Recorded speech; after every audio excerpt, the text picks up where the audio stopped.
Hey, everybody. Welcome to Pop Culture Philosophers. Welcome, in fact, to the final monthly comic book review of 2024. We've gathered here every single month, me and an esteemed panel of comic book enthusiasts and YouTubers to talk about our favorite comics of the month. Tonight, we'll be talking about our favorite comics of December, but we also got some special bonus treats, some Christmas gifts from us to you, if you will. All right, heading out the panel, let's go into it. We got Nick from Comic Culture. What's up, my man? What's going on, dude? Happy holidays. Merry Christmas and everything. How you been, dude?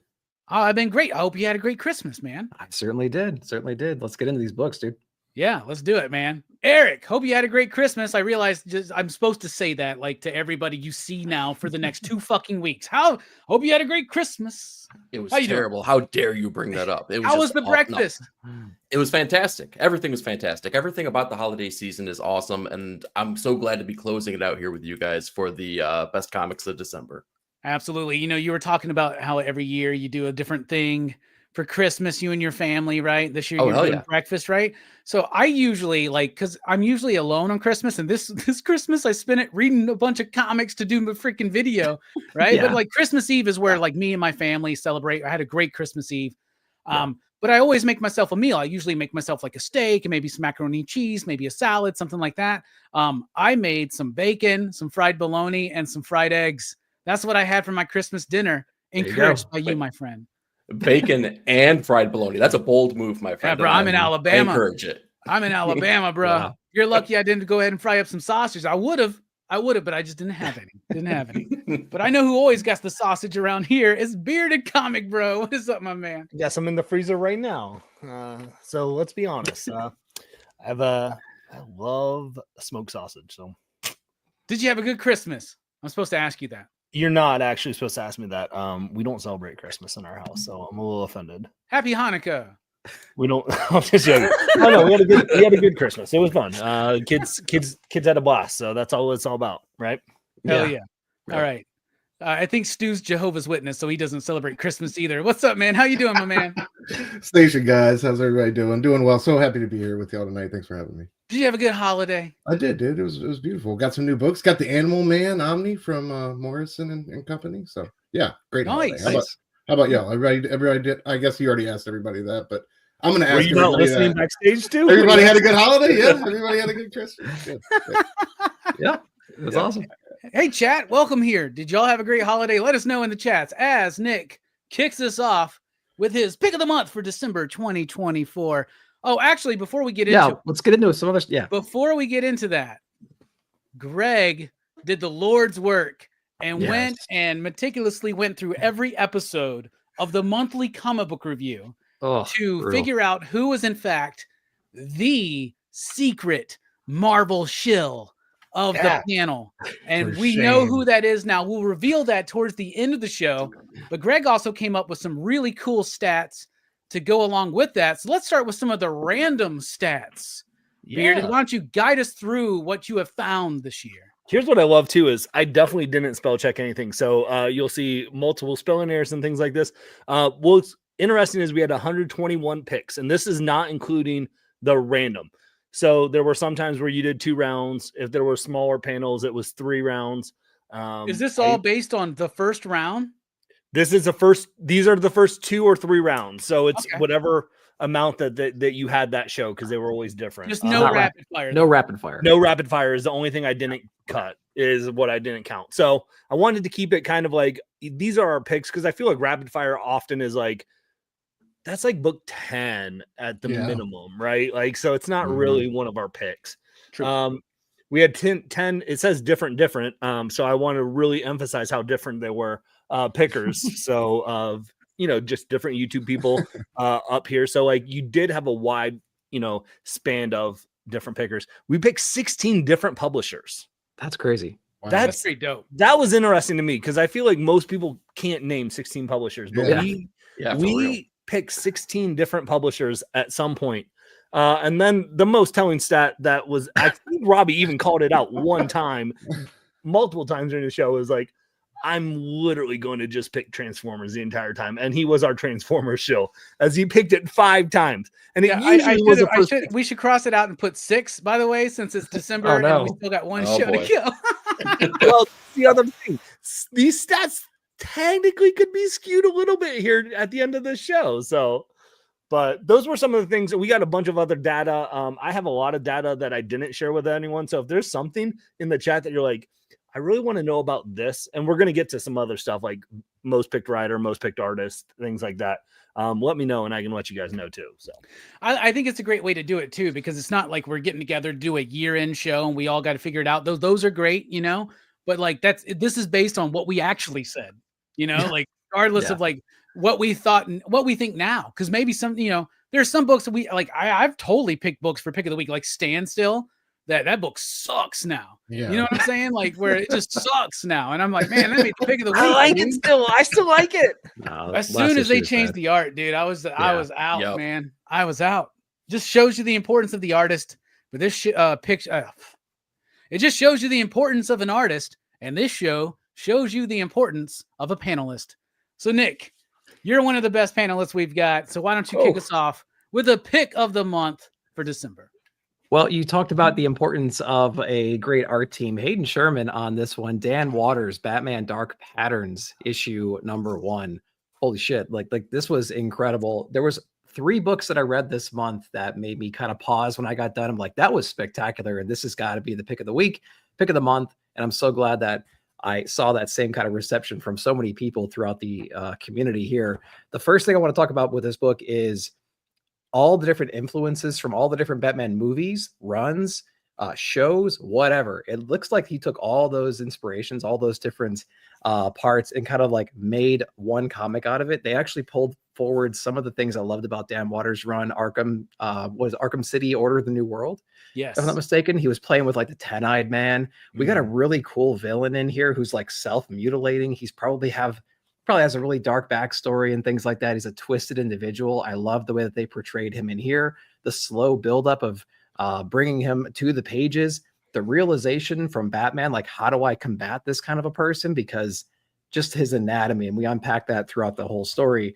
The artwork in here, though, holy shit, man. I mean, I'm telling you, Sherman did such a good job with all the different city landscape perspectives, those close-ups. It has year 1 vibes. Again, all the influences through all the different runs of Batman out there. I feel like it was a great detective story too, something we don't see a lot in Batman. We're starting to see a little bit more nowadays, but there was a moment there where we kind of lost that narrative, I think, of that detective story. We're definitely going to get it inside of here. I loved everything this book, the whole journey this book took me through was brilliant. So Dark Patterns, my pick of the month for December. I love this book so freaking much. I don't remember what made... Oh, it was, I remember what made the pick of the week this came out. It was something that had to be very extraordinary because Dark Patterns was amazing. I was so pumped for this book to see Dan Waters go back to the world of Gotham. Cause like you said, Arkham City, Order of the New World. And then the Azrael, Sword of the Bat or Agent of the Bat or whatever it was. That was great. So that's a great 1-2 punch there. Yeah. And then you put in Hayden Sherman, who's already killing it on Absolute Wonder Woman. But Hayden is one of those artists like Dan Mora that can do 2 books a month. And Hayden does it like he actually does art. Like, I mean, there's no discounting digital art, but like Hayden does it on the page, right? And Hayden, like a Dan Mora book, two books out this month from Dan Mora, Superman, Justice League Unlimited, both out this last week, right? Both were phenomenal, right? But look at Absolute Wonder Woman, #3. Look at Dark Patterns, #1. Look at the difference. Hayden comes up with their own vocal or visual vocabulary for each book that they work on. Yeah. And it's always so perfect for that book. This is a perfect Batman book for anybody who's only seen the movie or only read year 1. This is basically Batman year 3. And you know what? I wouldn't have faulted them if they wanted to call it that, because it really does just continue on that story. Now we're not quite in Robin territory yet. Usually get Robin by year 3, but I love the book. I love The Wounded. That is totally a Dan Waters villain.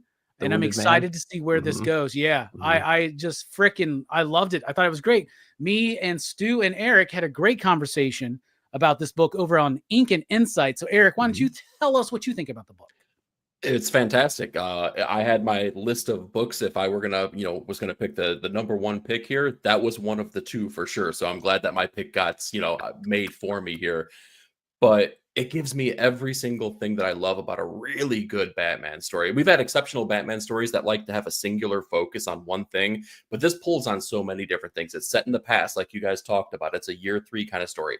I kind of love that. I like an imperfect Batman, an imperfect Bruce, not one that's always 7 chess moves ahead of every single person. Hayden Sherman, the composition, the layouts are so inventive and unique. It's things that you don't get from every single other comic book artist that's out there. So like you have to appreciate that. And the approach that they take, it's similar, but it's different enough from Absolute Wonder Woman that it's still Hayden, but you can tell that they're drawing it for the particular book and for the particular story and for the particular time frame that it's set into. So yeah, it's just a lot of great things about the Batman mythos all kind of smashed together to kind of give you this story. The best thing about it, though, while the Wounded Man to me as a villain is a little bit hokey, I think Dan Watters does it right, and he's doing it in a way where he's delivering that Batman message where you can't kill, right? No guns, no killing. That's the rules of Batman. He delivers that through the villain without telling you no guns, no killing using words. So I appreciate that about it. Fantastic story, though. I love this as an introductory issue.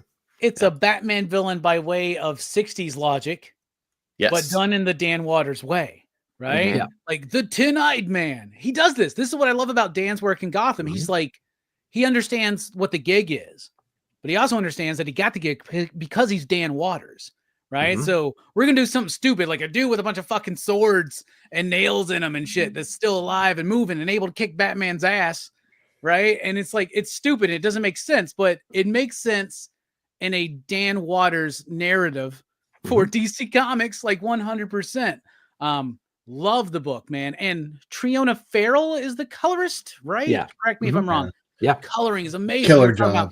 How it feels like an 80s comic almost, right? Yeah. And that's a big, big part of it. What do you think about it, Greg? Oh, I absolutely loved it. Everything that you all have talked about, going into the more detective aspect of Batman, something I always liked. When I turned the first page and there was the William Shakespeare bus opened up with the button right there, I was just like, yes, that's my Batman, and so like it is like, I think I forget who said it. It was paying homage to like a whole bunch of different, like, because I feel like you got a little 66 Batman in there with that.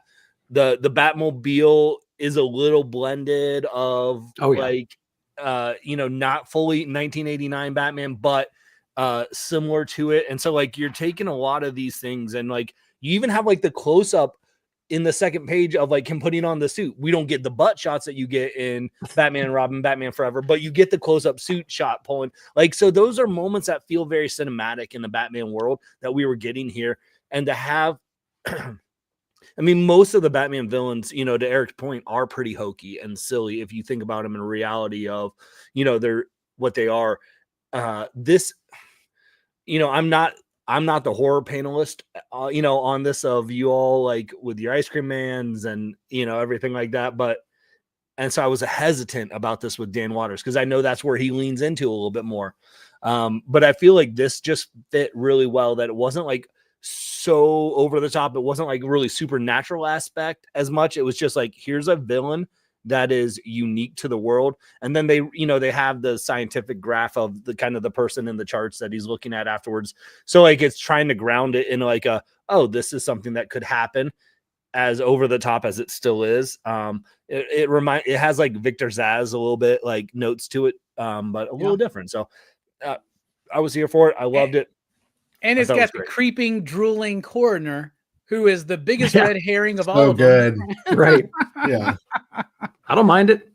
Yeah, me neither, man. And I love what you're saying. I just imagine, let's say Batman is a TV show and never a comic, right? Let's say Bill Finger, Bob Kane, and everybody else is in a room. All the great writers of Batman. Grant Morrison's there. He's like, what if we goes into the multiverse, mate? Or anything like it's just, that's a terrible Grant Morrison impersonation.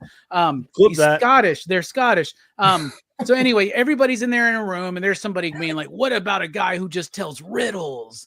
Oh, that's hilarious. What about that guy who who has a crazy laugh and a long nose. He's the Penguin. Oh, what about a guy with a ventriloquist, right? He talks through his dummy. And then Dan Waters is there and he goes, what about a man with a bunch of swords through him? Just like a pin cushion, like a human pin cushion, Mike. Yeah. That's a bad Dan Waters too. But for some reason, that's how all my... Anyway, Stu, what about you? What do you think about Dark Patterns? I know you got thoughts. Yeah, man.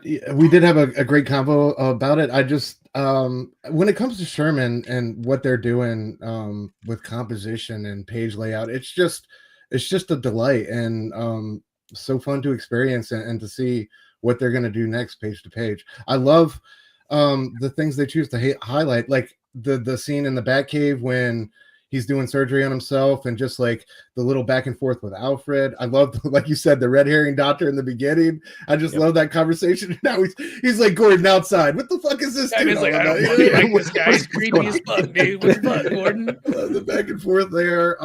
Like nobody wants to be the coroner in Gotham because they don't want Joker to send them fucking like thank you cards and shit. He's getting high on embalming fluid. Yeah. Like he's already. You kind of have to if you're working in Gotham. Gordon's like, I don't know what you want me to do, man. Who else do you want me to get out here? Like, this is all we got, right? But yeah, and like the coloring, particularly in the end when we get the fight with the Moon Man, and just like the way he's kind of glittering, it looks fantastic. Such a, like you guys said, such a Dan Watersy type of villain. But I'm so here for it, man. And it's just a joy to see DC taking artists like Dan Mora and Hayden Sherman and putting them on 2 books, and they're handling it and in this type of manner, like with this type of level of quality. It's fantastic. So love everything about this one. I didn't really, this one, I was kind of asleep on this one. I didn't know it was coming. This was a pleasant surprise. I can't wait to see where it goes. Hell yeah, man. When I first saw the Wounded Man or whatever, like I was like, is he a like disco ball guy? Like, right. Is this set in the 70s and I didn't realize it, right? But then we I want to address this. Robbie just created a new Batman villain, right? Disco Man. I think it's close to the Flamingo. Edson. There you go. Yeah, that's Grant Morrison. Hey, fuck! I was it wasn't even a Scottish accent that I was about to attempt. Edson says he has a feeling Dark Patterns was done months ago. It seems improbable that Hayden's doing 2 books a month. Hayden's been doing 2 books a month for a long time now. Just like Dan Mora. It may have been done months ago, right?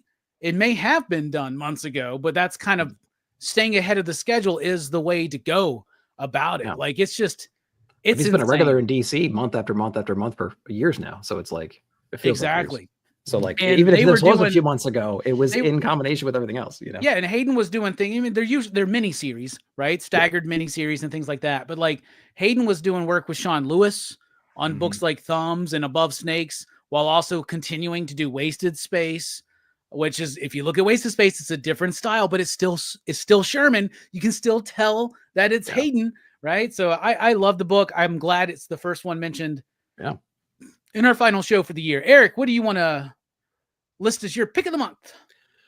Dude, I can't believe I'm going in this direction, but I kind of knew it was between these 1 or 2 books here. Nick took one of them, so I got to go with another Batman book, surprisingly enough.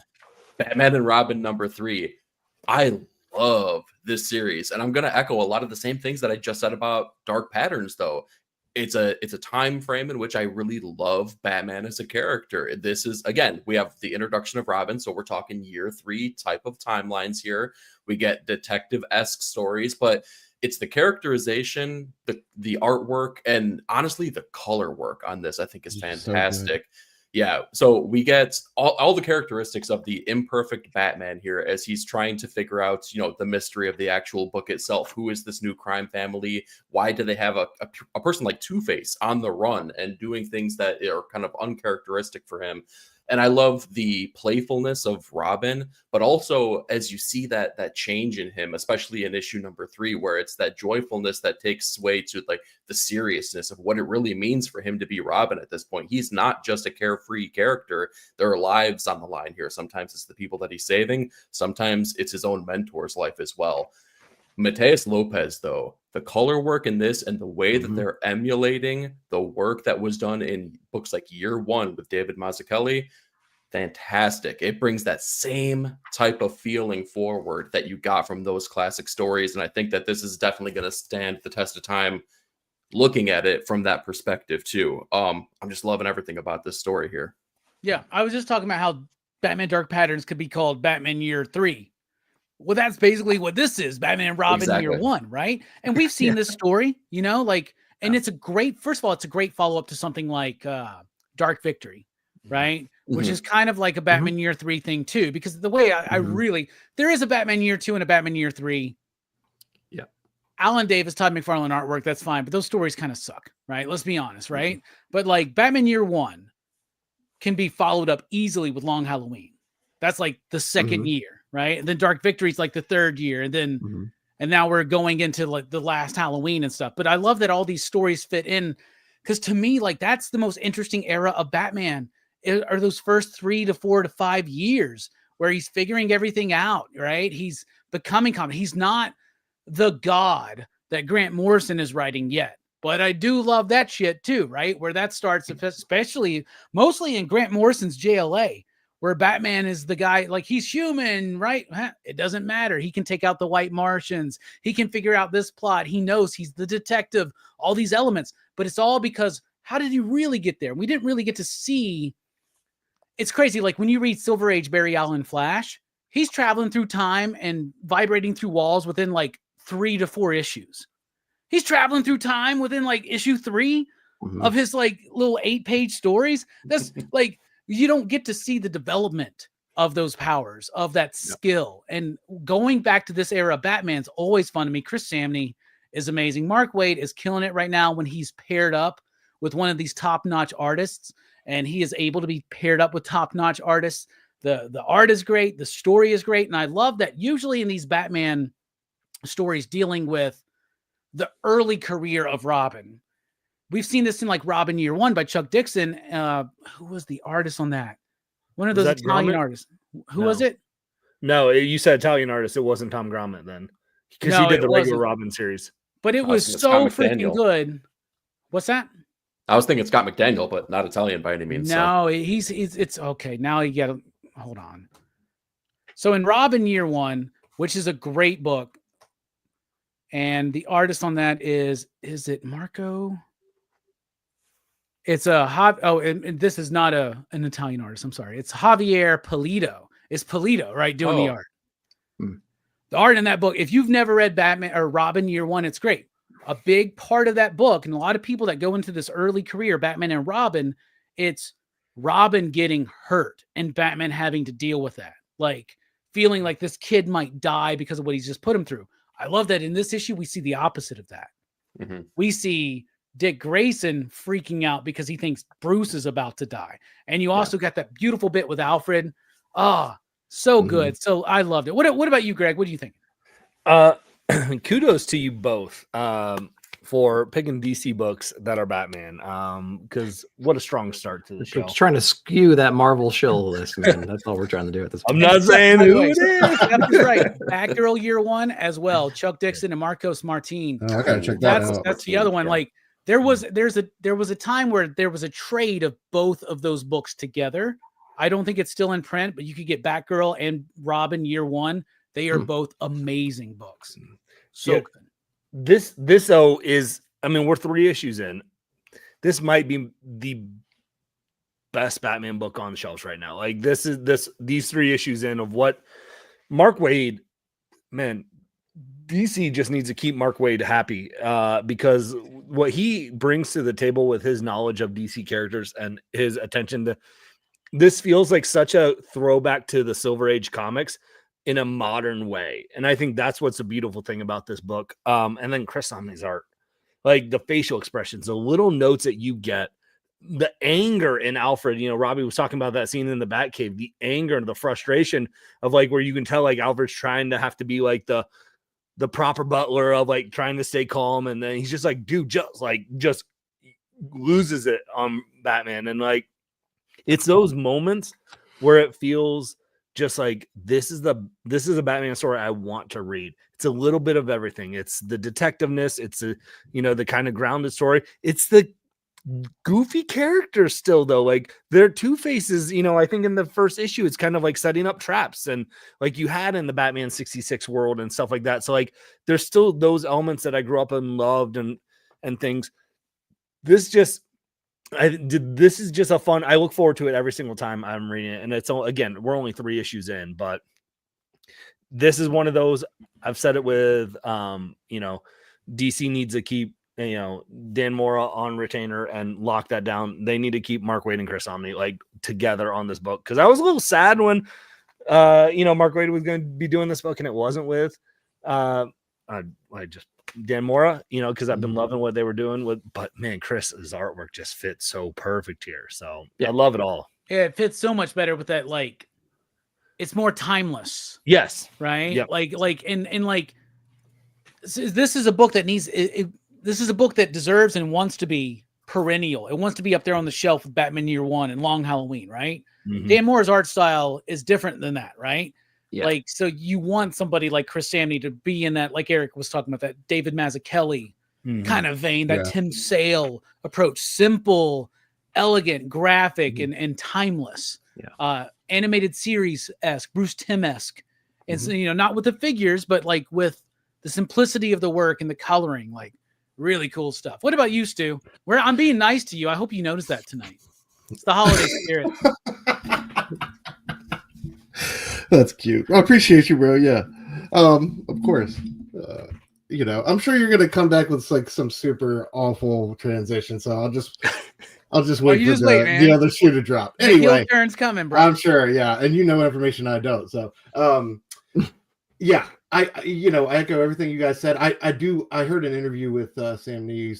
I was talking with E about this, how he or maybe both of y'all, with where he gave a little thank you for the inspiration, or sent a little note to Mazzucchelli. And I feel like there was a panel, just a small little corner panel I was reading in this issue that felt lifted straight out of Year One with the coloring and just everything about it. So I just love that that's the direction they took, and the kind of like the inspiration, or the bottom line for this book, and they kind of grew out of there. This issue, I liked it. I didn't like it as much as issue 2. I thought issue 2 was fantastic, and I really loved the balance between Dick and Bruce at home versus out in the streets in action that we got in that one. This one was kind of trying to push the story forward a little bit more, and that's all good, but it still had some great moments, man. I thought it was great how we find ourselves in the same situation again with Two-Face, right?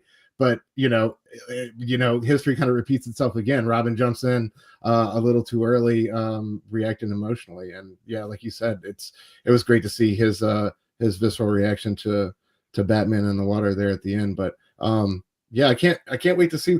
I got one question, y'all. Did y'all think Two-Face squealed a little easy? Like, he gave up the goods like that, man. They didn't have to question old boy, but once or twice, then he was giving up names. Well, I thought that was a little. You ask him 2 times, and he'll give you the truth, man. That's how it works.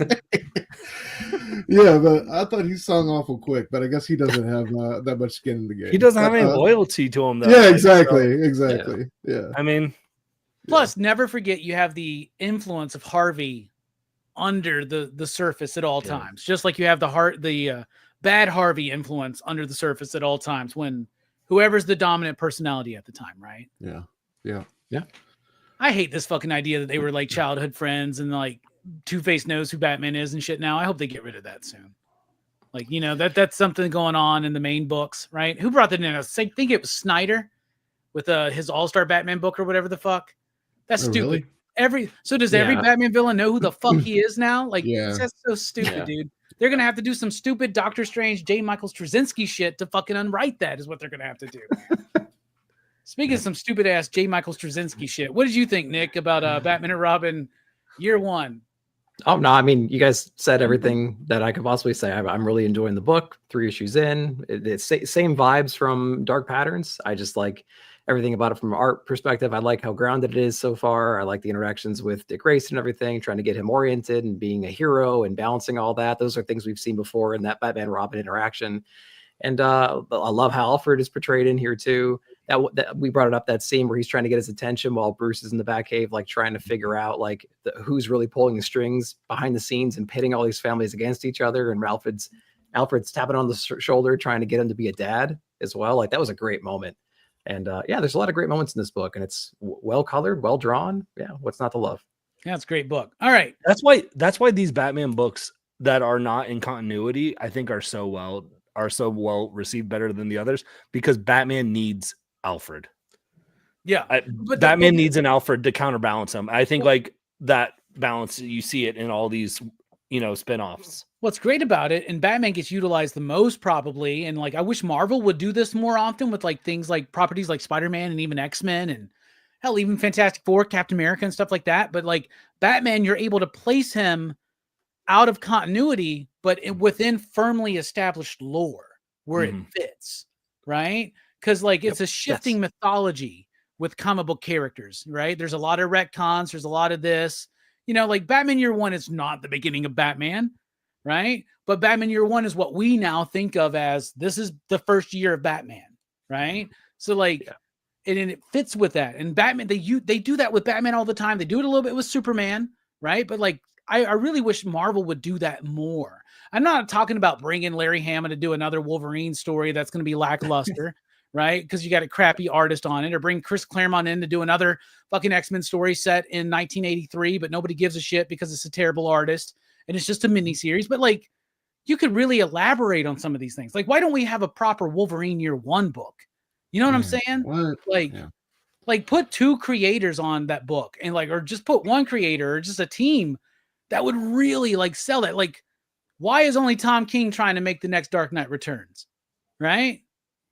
I'm just saying. I'm just saying. Let me ask y'all this. Do you think like what they're about to do do you think Batman or books like this would be better served with like little mini arcs and storylines rather than some writer on it for months/years? Like, I don't know how long Lee and Loeb are going to go with this little hush, 6 issues this year, 6 issues the next year. So like, 12 altogether. Like Year One and like 10 Nights of the Beast and all that stuff. You remember like in the late 80s, that's kind of how Batman was. Do y'all think they should go I don't back know, to because that, like I think one of the last times Spider-Man was super strong was when they did that during the Brand New Day era, right? Yeah. So there's a way to do that, but you got to have like editorial communication. Yeah. I don't think there's enough editors to get the job done nowadays to deal with the writer's room and all that kind of shit. But maybe they could, but that's not what they were doing back then.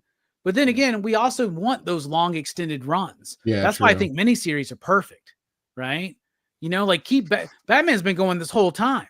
And even though Batman Year One was part of the Batman, run, it's like it's conveniently, very easily pulled out of it and set on a shelf. Right. And then you can add like, like you can have a shelf. It doesn't mean you have to have every Batman comic, but you can have a Batman shelf with Year One, Long Halloween, Dark Victory, Batman and Robin Year One, Batgirl Year One, Lonely Place of Dying. You could have like a shelf built up like that with the key moments that you like to tell your story of Batman that you grew up with, right? Other people remember Batman from the 60s. They'd rather have that, right? So, but DC should be able to do that so easily, considering they have properties like Detective and Batman, Action Comics and Superman. Make one out of continuity, have fun with it, do your little mini arcs, and have one be in continuity to build off of things that then creators can come in and take little pieces of that and incorporate it into their stories. Like, that's why DC has it the way that they do have it right now. Marvel doesn't have those ancillary things besides Spectacular Spider-Man and ASM, maybe. Like, what other examples? Like Spider-Man doesn't have a long-running secondary title. Yeah, exactly. Right? Yeah. Spectacular was it for a long time, but like that's kind of gone now. And all of the Marvel books now are a series of miniseries. Yeah, no kidding. Right? Seriously. So I don't know. I mean, like, I don't know how that would affect sales. You know what I'm saying? Like, if Detective went that route, like Legends of the Dark Knight was originally set up that way. Strong sales at first. I mean, it lasted for a long time, but we're also dealing with the fucking early to mid 90s where like comics were selling, right? Where there was more money in it. So I don't know, man. That would be, I think that one of my favorite times in Spider-Man, like Straczynski, I think was on, but they had a book called Spider-Man's Tangled Web. There were some great stories in there. You had Darwin Cook did a story in there. Garth Ennis and Glenn Fabry did a story in there. John McCrae did work on there. Greg Rucka did an amazing Kingpin story there with Eduardo Rizzo. I believe Azzarello do a really good, like, right before the wrestling match type of like story. I feel like, I don't know. Yeah, I think so. Like that's cool. But then it's up to Marvel to recognize that they're cool and keep them out there, right? Like Marvel could use some Batman Year Ones, some Dark Knight Returns, some perennial books. Like we had this conversation a lot. We're not here to hate on Marvel, but you know, we like what does Marvel got? Like Infinity Gauntlet, Secret Wars, Kraven's Last Hunt, Maximum Carnage. Is that the best compared to like Sandman, Batman Year One? I mean, and all the Vertigo stuff. Yeah. DC really didn't hurt themselves when they really like doubled down on creators. And I'm very happy to see Vertigo back. All right. So before we kick off, we were just talking about Dan Mora, a little bit of Chris Samney, Hayden Sherman, some of our favorite artists of this month. What about our favorite artists of the year? Greg has compiled the stats for our previous 11 episodes. And these are the top 5 artists. Greg, why don't you run us through them? Yeah. So this is interesting because we had a lot of ties. So Daniel Sampari, is that Sampari? Sounds good to me. Sounds good. So he was picked 4 times. And it's also interesting because how this goes with how the show goes too is Daniel was on Wonder Woman. That book got picked a lot. And that's why he, but Daniel's art's fantastic. He deserves to be on here. Then you also have Jorge Corona, who, surprise, surprise, guess who picked that one a lot? Robbie. Well, he was also doing, but he was also on Ain't No Grave, right? No Grave, yeah. I No know I picked that. Yeah. Which is interesting because Daniel, we'll get to Daniel. Well, Daniel Warren Johnson was number 1 pick with seven books. If he would have stayed writing Transformers doing the art on Transformers, it would have been even more of a runaway. Cleaned up. 12. And then Bill Quizevely with Helena Winhorn and Ian Bertram of Precious Metal. Those 2 books were talked about a lot. And so the artwork, which every single time in those episodes, the art was hit on all of these artists. Like, and these aren't any slouches on here. And I think Daniel Warren Johnson was up there with Transformers. I think The Moon Is Following Us got there as well. Yep. And I feel like I'm missing a Daniel Warren Johnson book that he did art, but that might be it. It might just have been Transformers. I think just those 2 for this year. Yeah. Yeah. So like it was really cool to see, the different picks of out of, I think 121 picks, like there was not a lot of repeat artists. And that just shows you the talent that there is out there in the game, which is really cool. That's awesome. Yeah. Look at that, man. Is the reason Ian Bertram doesn't have 6 is because we forgot to mention it one show? And No. There's one show where we all were like, it too much. You want to know? You want to know why? I know this Why? because I went through. We actually, the one where we didn't mention it, we actually then did a group chat and we mentioned it at the end because no one wanted to pick it. It is clearly not 6 times because Sleepy Reader was on an episode when none of us were on and doesn't like Precious Metal. And these 2 jabronis were too afraid to bring it up as a pick of the week because they didn't want to make Damien mad.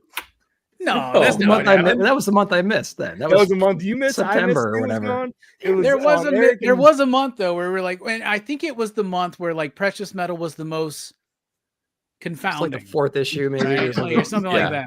But we ended up actually none of us picked it the one time, and we're like, none of us picked it. Like, well, do we all just want to do a quick group chat on it? And I did count that in the pick. So I remember one we kind of went back and did a special session. That was the special one. Yes, one. we included that. Yeah. But the only time it was not mentioned was when Sleepy Reader was on. So obvious. That's hilarious. Let's be honest. Every time that Precious Metal comes up, it's a little bit like the end of The Good, the Bad, and the Ugly. Everyone's like staring at each other, like, "You gonna pick it? Are you gonna pick it?" Who's gonna pick it? We just sit here in silence, just looking at each other for 20 fucking minutes, man. That's what we do. It's great. All right, Greg, what's your pick of the month, man? I'm gonna go Image, and I'm gonna go with a book that I think the number 1 was mentioned on the show. I think Stu brought it up, but I'm gonna go with The Tin Can Society, issue number 4. Nice. Peter Warren, Francesco Mobley. This is a 9-issue series, which first and foremost, I love that it's 9 issues because it to me tells me there's a story that Peter Warren has that he wants to tell, and this is what we're going to get because 9's a weird number to say, like, I'm going to stop it at 9 issues. It's perfect for like a 3-act structure though, right? Yeah. Exactly. 3 and 3, right? Yeah. And so, if you aren't familiar with the Tin Can Society, this idea of there was a superhero who gets murdered in the first issue, like in the first pages. So it's no spoilery, but he had a group of friends growing up. and they're all trying to figure out what is going on and how this happened. And each issue, we're getting a little bit more into the story that's happening. We're getting a look into the friendships and the secrets that keep popping up, and that not everything is as clear cut as we think here. And the art is fantastic. Like, and like having the fun with some of the panel layouts here too, of, you know, so you have a superhero who was disabled, he couldn't have use of his legs, so he created a suit that would help him do that, and you know what he was using it for. But like the panel layout here of like how you have like the football tackle going across the 9 panels, but then you also have like in between it interspersed like the cheering of the crowd without taking away from it. Like it's those moments where I'm like, that is top-notch artwork to me, of like, you can do that with comic books, and this is a way that you can do it in a unique way that I don't see that happen very often. This is a great story of friendships, and you know, kind of dealing with your childhood friends that you haven't seen for a while and coming back and maybe reliving some of the glory days and that weren't as glorious as they were when you know, as you're remembering it now as fondly or something. But it's also a very murder, like, who's going to do this? In this issue, we get to kind of see this a little bit more unpacked in the 4th issue here of, you know, the football star, of, you know, what he brings to the table and how he was connected with the big reveal at the end of issue 3. And, you know, where our superhero was not, you know, he made a mistake, and, you know, people caused issues and stuff, and kind of how that sets up. This has been one of my favorite series. I look forward to it every single time it comes out. I'm glad you mentioned this book. I don't think it's getting quite the love it needs to, because even me, like, when a new issue comes out, I go, oh yeah, that book's fine. Maybe I just don't read it this time. Maybe I'm lazy. I want to cut 10 minutes out of my day. I don't read Tin Can Society, but I read it anyway. And then I go, I'm a fool for not wanting to read this book. It's really intriguing. Yeah. I remember when I first mentioned it, I talked about how it gave me It vibes, right? Like a childhood group of friends dealing with the death of somebody, coming back together to solve the mystery. It might be one of them, right? I think Damien was here when we talked about it 1 month. And he said he was the first one to go, well, it feels the story of Iron Man. And I went, oh, but Iron Man is Pennywise. I didn't even catch the Iron Man bits. Now it's so obvious going into it more than just the first issue, right? But I love how each issue is focusing on a character, giving us their backstory, which is telling us more about our main character, right? Basically, who's dead, right? And we're learning his story and everybody. And like, I love the way it's structured. This book is really good, and I think it's slept on even by me. What about you, Stu? I agree with you completely. I think it's super slept on, and yeah, great pick, Greg. I think it's so well written. I mean, the artwork is, not to take anything away from the artwork, but it's so well written. I'm so engaged in the mystery of who done it, and also who these people are and their relationships to one another. Like you said, Robbie, I love how, you know, each different issue is a rollout with a you know, a secret or a story you didn't know, or that these friends hadn't shared with each other until now. They're, you know, all back together, you know, together, like brought together by the murder of their friends. So I just love how, you know, they've kind of like used that as a way to develop the story and the mystery. But I think it's been fantastic, man. And the revelations in this one were so juicy. I can't wait to see what happens. And I love that we're only at 4. You know what I mean? Like there's a lot of time to build here, and I'm already so engaged with these characters and each one of these different friends. It's just been fantastic. You know, one of the best books that really came out of nowhere, and I'm glad we're talking about it again here on the show. Yeah. And issue 3 was one of the fucking sexiest comics of man. I mean, there've been so horny. It was so horny. Yeah, great. Sure. Speaking of horny, Nick, what do you think about the book, and carry us on through, please?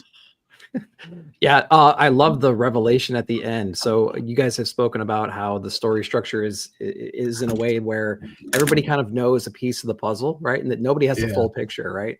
And as they're getting together, as they're sharing stories and revelations, they're understanding that each of them has something to reveal. And as we do that, we, the reader, have the benefit of like seeing that unfold. And then we get to see the behind the scenes too, the things that they don't see.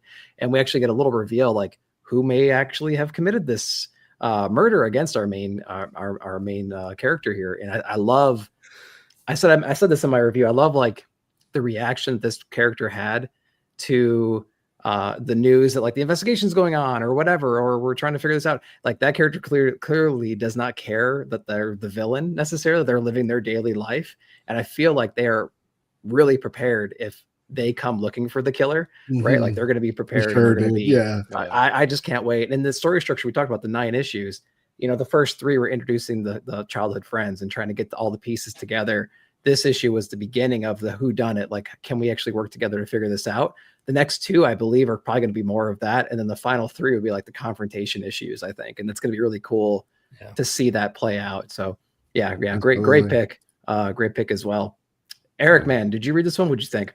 Of course I did. I'm loving this series, man. Greg, this was an excellent pick. I'll talk about the thing that we haven't really talked about all that much here. It's a story about character, but the only way that you really feel the heart of these characters is through the artwork. Francesco Mobili's rendering of these people, the emotions that they show on each and every page, really stunning stuff, especially in this issue as we kind of go through the story of really his hard-struck friend who like had his future all lined up for him and it was taken away at such an early age that like it really impacted the trajectory of where he was going to go. And it made him such a clear-cut person where you could think to yourself, like, maybe this is the guy, maybe this is the killer in previous issues. And this totally takes it in another direction, which I really appreciated. The pacing of this is actually really fantastic as well, too, because I thought that we would spend 1 issue with each one of the friends until, because each previous issue kind of like lined it up like, maybe this was the person, maybe that was the person. But this one, we learned so much more, but it was only in issue 4 that it was like, when I got to that point at the end, I was kind of like, it was a jaw drop moment where I was like, oh, okay, we're definitely progressing at this point here. And I appreciated it because it definitely put its foot on the gas pedal and moved that story right on forward. Yeah. Greg, sounds like you had a good pick. Can I say? I'll ruin it. I'll ruin it with my second pick, clearly. So I'll just take the praise right now. All right. Speaking of ruining it, Stu, why don't you give us your pick of the month? There it is. There it is. All right. So I'm gonna go Wonder Woman number 16. You guys all well, Eric, I know you and Robbie, you both aptly described this as Detective Chimp doing his best Columbo impression. It was. I think can we all say that independently? That's insane. I know. I didn't make the Columbo thing. I don't think I said. Oh, okay. Columbo, I was like, what? We all did. Yeah. Okay. As soon as I heard that, though, I was like, "That's perfect." Yeah. Like this is exactly it. Absolutely. But yeah, trying to solve the murder of Steve Trevor. He's annoying and full of bad jokes, but brilliant insights at the same time.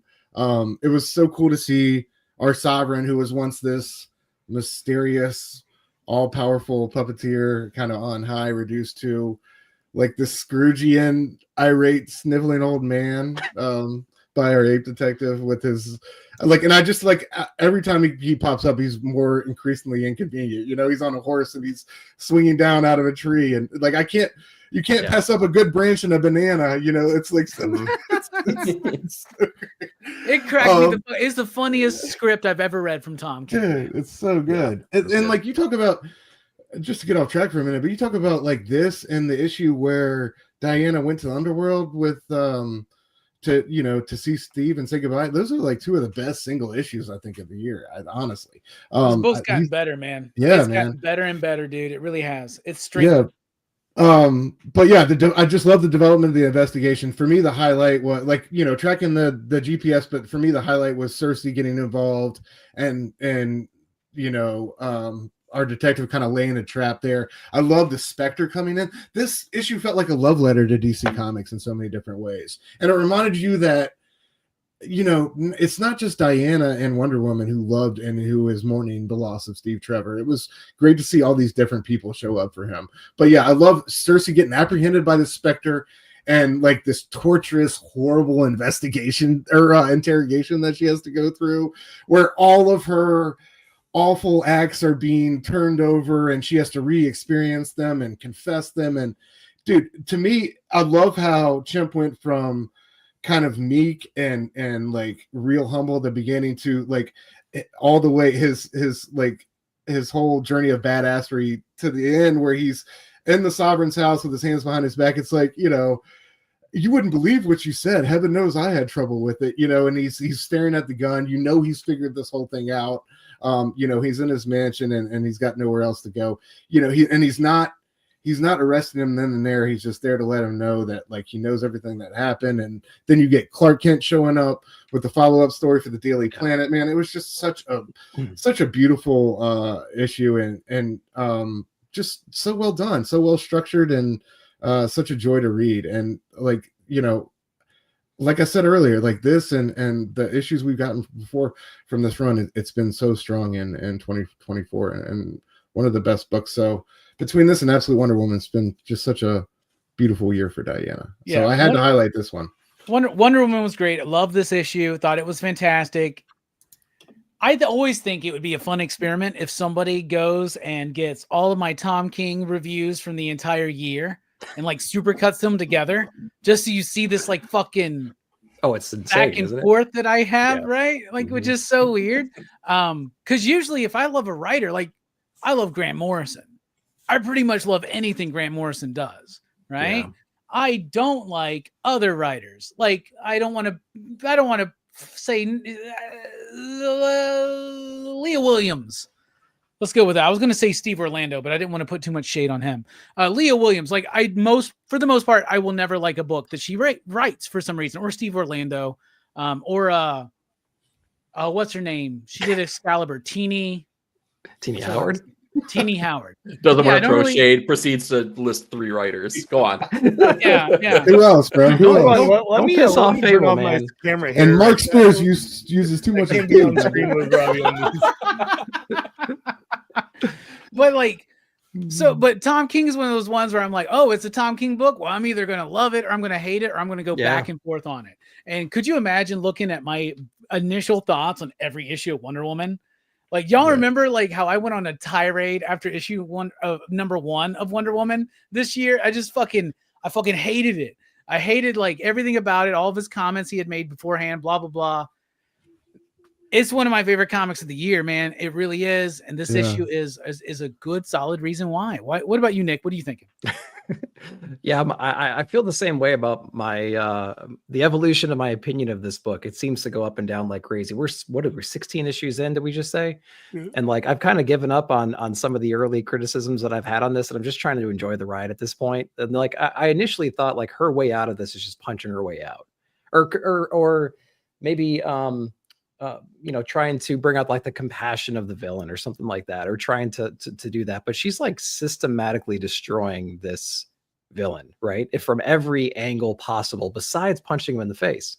And I think that's a really interesting way to approach it. And I'm sure it's not super original perhaps, but like, I like the way that they're doing it so far. We attacked his finances. Now we're just like demolishing him on the newspaper and social media and things like that. We've taken away all of his credibility, and we're unpacking like all the family drama and history and all the strings they've been pulling and things like that. And I'm actually not too mad at some of the narration that's happening right now to Trinity, right? Or Lizzie, right? So like, I'm not too mad at that narration that's been layered on top of the story since the very beginning. Whereas in the beginning, we're trying to figure out like, who is he talking to? Like that was a fun thing to figure out through this entire run. Different art switch on here. I read this issue and I kind of wish that Greg Smallwood was on it, because it gave me those like Human Target vibes a little bit. Reading this issue, I was like, man, that would have been great. But absolutely. My opinion's evolving with this too. I've given up on my criticisms, and it's a great book. So yeah, I don't care what I thought back then, man. I can change my mind. Yeah, I actually have a Get Out of Paradox free card. You guys should go try to get your own. I can have 2 conflicting beliefs. Yeah, dude. Trust me, it's okay to contradict yourself. When you can't have 2 conflicting beliefs, I think that's when we start getting fucking stupid. Right? Yeah, what is it saying? I'm under no obligation to have an opinion I had 5 minutes ago. Exactly. Yeah, exactly. Yeah. Speaking of which, Eric, I think you suck now. So why don't you tell us what you think about Wonder Woman? I think I've sucked for a long time. So the fact that you're just picking up on it now, like, come on, like, open your eyes. Dude, Bruno Redondo can draw the hell out of a chimp. I'll say that much. I had a lot of fun with this, man. And to coin a term from Chris at Lost in Comics, this was a great palate cleanser comic. We had a really great exploration of grief in 2 issues back. We had a great exploration of vengeance in the previous issue. This was just a lot of fun. Like this, I think it's hilarious that me and Nick picked up on the same thing, man. I'm a sucker for old detective shows, and I will watch every single episode of Columbo any day of the week. And this all it was. It was just Peter Falk. I heard it every single sentence that the chimp said throughout the entirety of the issue. He would pause, he would turn, and he would like look around, and then he would, what about? Exactly. but just one more thing there. What was one more thing? This is what we call a clue. He has his toothpick instead of banana. Like, it's all over it. Oh, it was beautiful. I loved it. Like, it was a lot of fun. I was totally not expecting this from the issue because of what we got previously, but I think it was like an issue that you needed just at the right time to like just take a breath and like let the series open back up again, because it got so narrowly focused, and now it's like, okay, let's get back onto the overarching story and like let it have the opportunity to go in a lot of different directions as opposed to like that laser focus. So it was great. It was a really good issue. Greg, what do you think? Oh yeah, go ahead. Go for it. No, Nick, go for it. No, I want to hear your thing real quick. Go.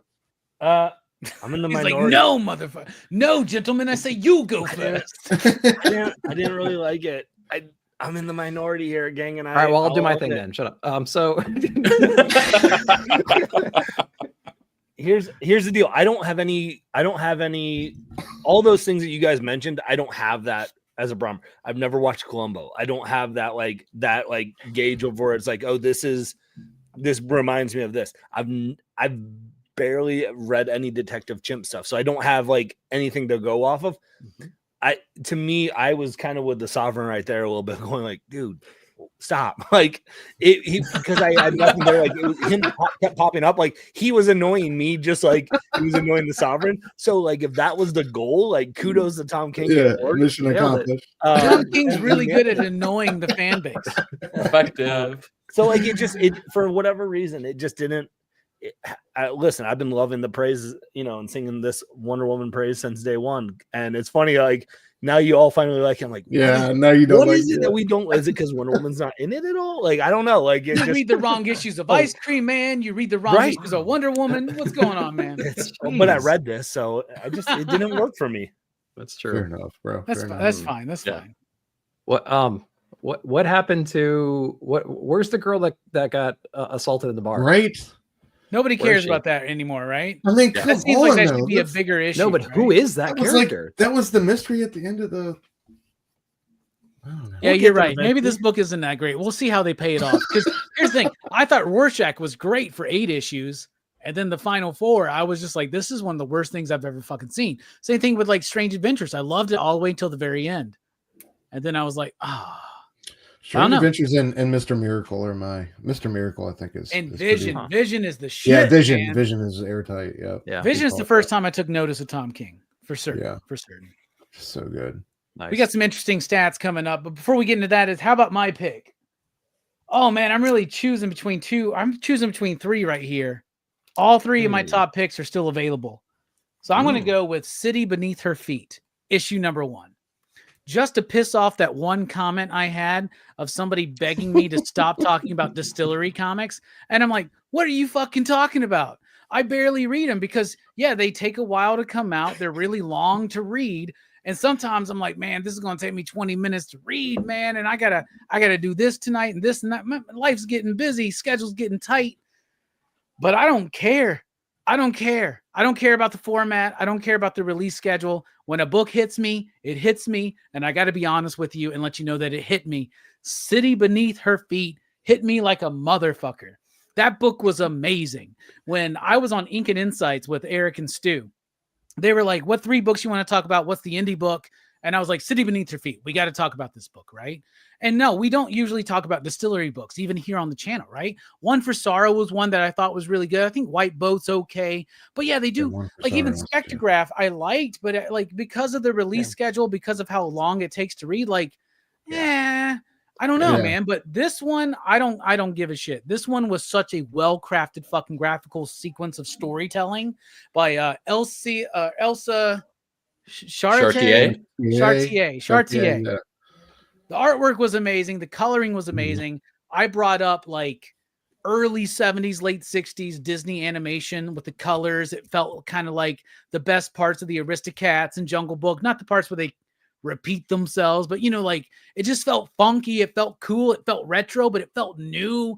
I loved the characters. I loved the sensual, sexy nature of the story. I thought it was charming. I loved the mystery. I was super enamored with this book. And the first time at my shop, I have sold out of a distillery book. And all distillery books, especially issue number 1s, are returnable, so I can order as much as I fucking want. And I ordered heavy because it's James Tynion as well. But man, it didn't feel as bogged down as some James books can be, right? I fucking love this book. I thought it was amazing. Like, I honestly, like, I want to put it in my top 10 of the year, but it's only been 1 issue, so we got to see where we go. Maybe I'm too high on it right now, but I honestly, literally, I fucking got a razor blade out and cut this book into tiny bits and snorted it one night and had the best wet dreams of my life. Jesus Speaking of Christ. wet dreams, Robbie loves Robbie loves issue 1s of James Tynion, so we know. Do you remember earlier this year I was trying to sell you a nice house by the sea or whatever? Three episodes ago you did that, and then you came back and you're like, guys, you were all right. We're like, we should have stepped on, bro. I want my money back. I don't know, sit even neither feet. What'd you think, Nick?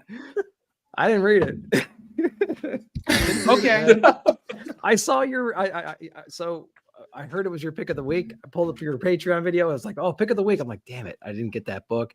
And I'm like, "It's a Tynion book and everything." Yeah, I'm just like, and I can't get my hands on it. I don't have the box for this. We didn't have any at the shop. Like, I don't think we didn't have any copies for the wall. So the polls must have been bad, right? So I'm just like, man, I can't go back and get this book. So yeah, I didn't get that one. It was Gordon that left that comment. I'm glad you're here, motherfucker. So there you go. in 3 years when issue 4 comes out, then if it's still good, I'll track it down. I'll send you a hardcover signed by my dick, man. What about you, Eric? What do you think about this book? Another one? Oh We're stacking up, man. I can't. You already know I had a lot of fun with this book, man. I think that the visual storytelling is really what makes this book shine, though, because we all know James Tynion, right? Either you love him or you kind of know what you're going to get with that story. Great introductory issue, but it was the visual storytelling by Elsa that really sold this book. Really fantastic, minimalistic choices that she's making here. When we talk about people like Mike Mignola, when we talk about like people we talked about earlier, Chris Samnee, even I'll say his name again, David Mazzucchelli. It's these kind of artists that know when to keep it minimalistic and understand the importance of the single line, as opposed to throwing a whole shitload of lines on the page just for argument's sake. Like, that's what really makes a special artist. And I think she truly understands how to bring that forward and how to make a book really flow extremely nicely. The jury's out on where this is going to go. I really liked issue number 1. We got to see where James is going to take this story, though. I think that if you really like the artwork in the same way that I do, though, it's going to be a worthwhile journey regardless. Again, time will tell, though. It's a Tynion book, so we'll see. Hell yeah. Greg, why don't you tell us why you didn't read this?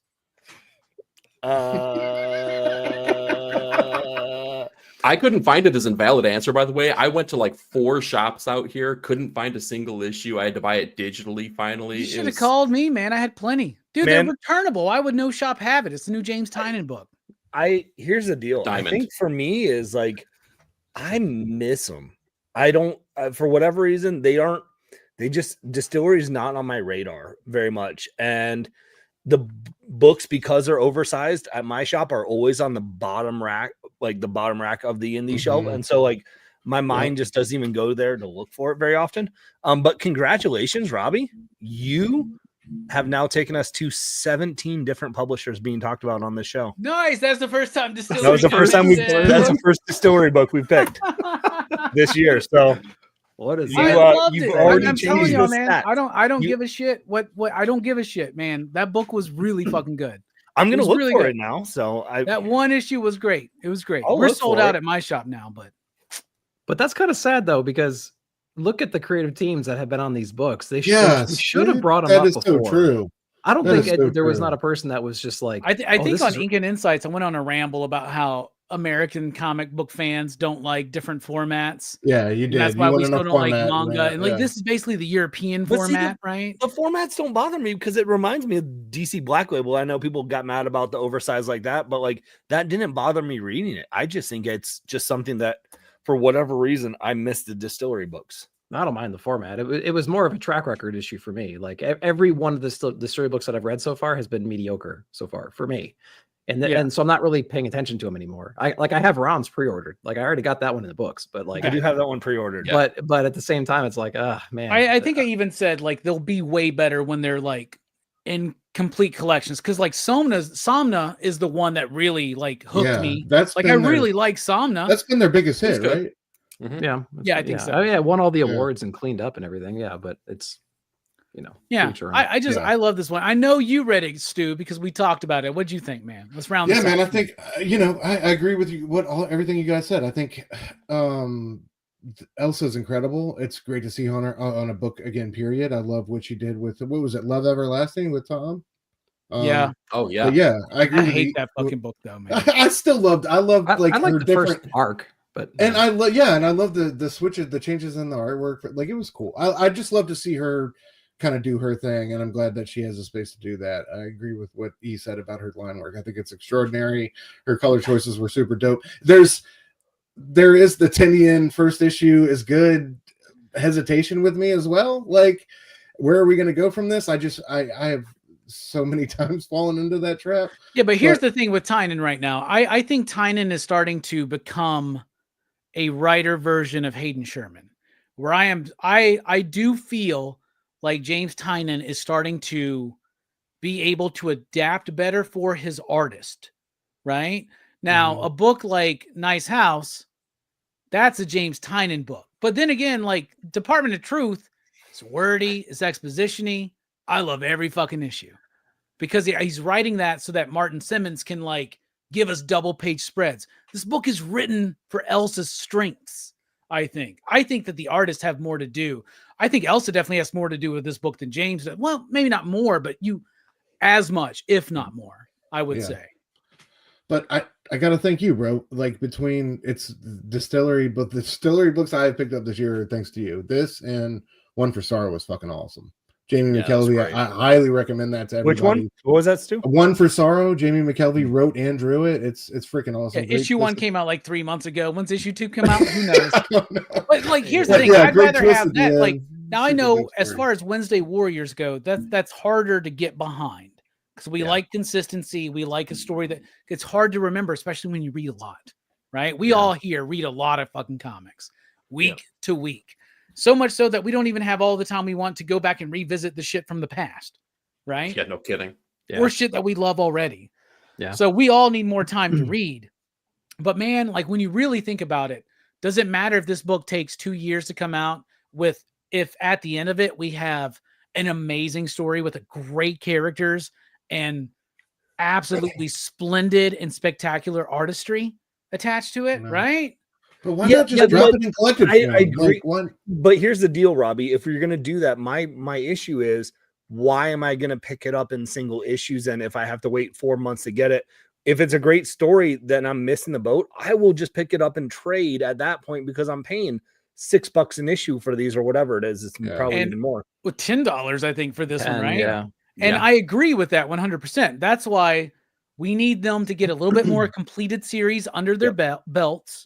Because I do think that with the right push from marketing, and I don't know, comics, just marketing sucks in comics, but with the right push between influencers, basically, and like people talking about it, like maybe 3 years down the road, when they got 10 hardcovers on the shelves, we can look back and go, those are really good books that you can pick up right now. It's not something that's plugged into 2022, 2023, 1984. It's timeless. It's perennial. It's there. I think Distillery's planning for the future right now. Do you think we're going to be like here next year still talking about Distillery books? You think we're going to make it? Because Roms hasn't even come out yet. Okay. So, yeah. I think we will. And they knew for sure. They knew going into all these. I hope they get a hit. Put them all out. Read Somna and it's great, but they're going to struggle weekly. because they don't have a presence weekly. But to be honest, out of all the holiday anthologies we got this year, right?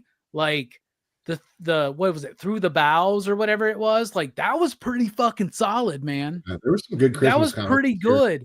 Yeah. Warm Fusion's one of their later ones, newer ones, and it sucked. But you know what I'm saying? Like they're not all winners.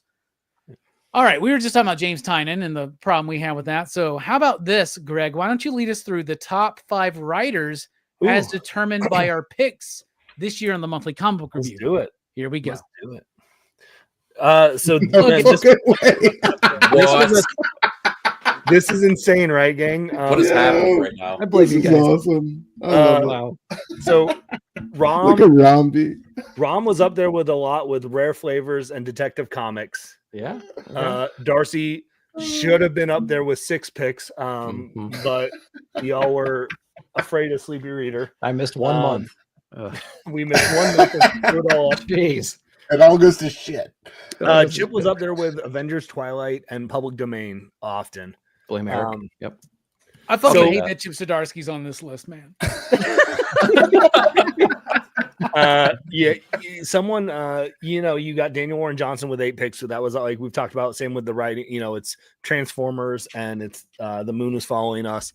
Tom King then was just between every time Carrie was on picking Wonder Woman and what else? It was Helen of Windhorn. Helen of Windhorn. It was literally there was one Penguin book. And then it was all Helen of Windhorn. God damn it, that was me. No, it was Manny. It was Manny. Oh shit! So it was all Helen of Windhorn, and it was all Wonder Woman. So luckily though, Robbie, you only picked Tom King 1 time. Holy shit, man! Out of those 10 picks, only 1 was me. Nice. You shouldn't have let him off the hook like that, Greg. Nick picked 1. Manny picked twice. Eric picked twice. Manny picked, and then Carrie picked 5. 4. So of course. Yeah. Didn't Animal Pound come out too? That was probably one of them. That didn't make the cut ever. Oh, wow, okay. So someone mentioned Mark Russell in the chat. Mark Russell only was on twice for pick of the week, with Traveling to Mars once and Batman Dark Age once. This was a lighter year for Mark Russell, I think, for his books too. So for sure. Yeah. And then he dropped X Factor later in the year. Yeah, because he's wasting his fucking time on X Factor, man. Yeah. Yep. He is. Wow, it's a crazy list. Right? That is wild. I love that Tom took the title and Rom B is. That's insanity. Rom B's at the bottom. Tom King's at the top. You would have thought it would have been the other way around. If we would have filed this list ourselves, Wonder Woman shit. The amount of writers that we picked though too, like there's a lot of diverse writers there too that surprisingly only have 1 book that we've picked once, but man, it was fun. Like this is what it was fun, just going back and looking at all the stats. It's really fun. It's really telling because a lot of these are based on certain books, right? Yep. And we'll find that out more as the the show goes around. So Nick, round 2, kick us off, man. Second pick. I got to skew these round V numbers real quick. New Gods issue number 1. Oh, he moved up. Ron, he moved up. He's now tied for what? 3rd 3-way tie with. No, he's now tied for 3rd place. He's solo in 3rd place, and so it's a 2-way tie. Well, there you go. So now we put Rom in the middle. That's great. That makes me feel good. Nobody puts Rom in the middle. Yeah. So that was one of my 3 for my number 1 picks, man. So I figured, I knew this would bring up some good discussion. So it was one of my 3, actually. So admittedly, I never read the original run, the first volume of this. So when this was announced, I'm trying to go back, and I'm still in the first third of that run from Jack Kirby. So I wanted to get into this just because I wanted some familiarity with these characters. Because if you're a non-New Gods reader, if you don't know anything about these characters, you're looking at this, this stack of characters right here, and you're just kind of like you're confusing with Marvel characters right off the bat, right? So like I didn't really know a lot about this going in. I will say that I love his approach to make this as new reader friendly as possible. So with my limited understanding of what the New Gods are and who they are and all the roles and responsibilities, I was able to read this book and understand that there was some kind of cosmic creator that has been their time is up, right? and there's this power that's going to be unleashed. It's going back into the source. Orion has to go back out and he has to stop this like prophecy from coming out. He has to rely on his resources, Miracle Man, things like that, to like prevent him from doing what he knows to be wrong, but he has to fulfill his mission from Highfather, right?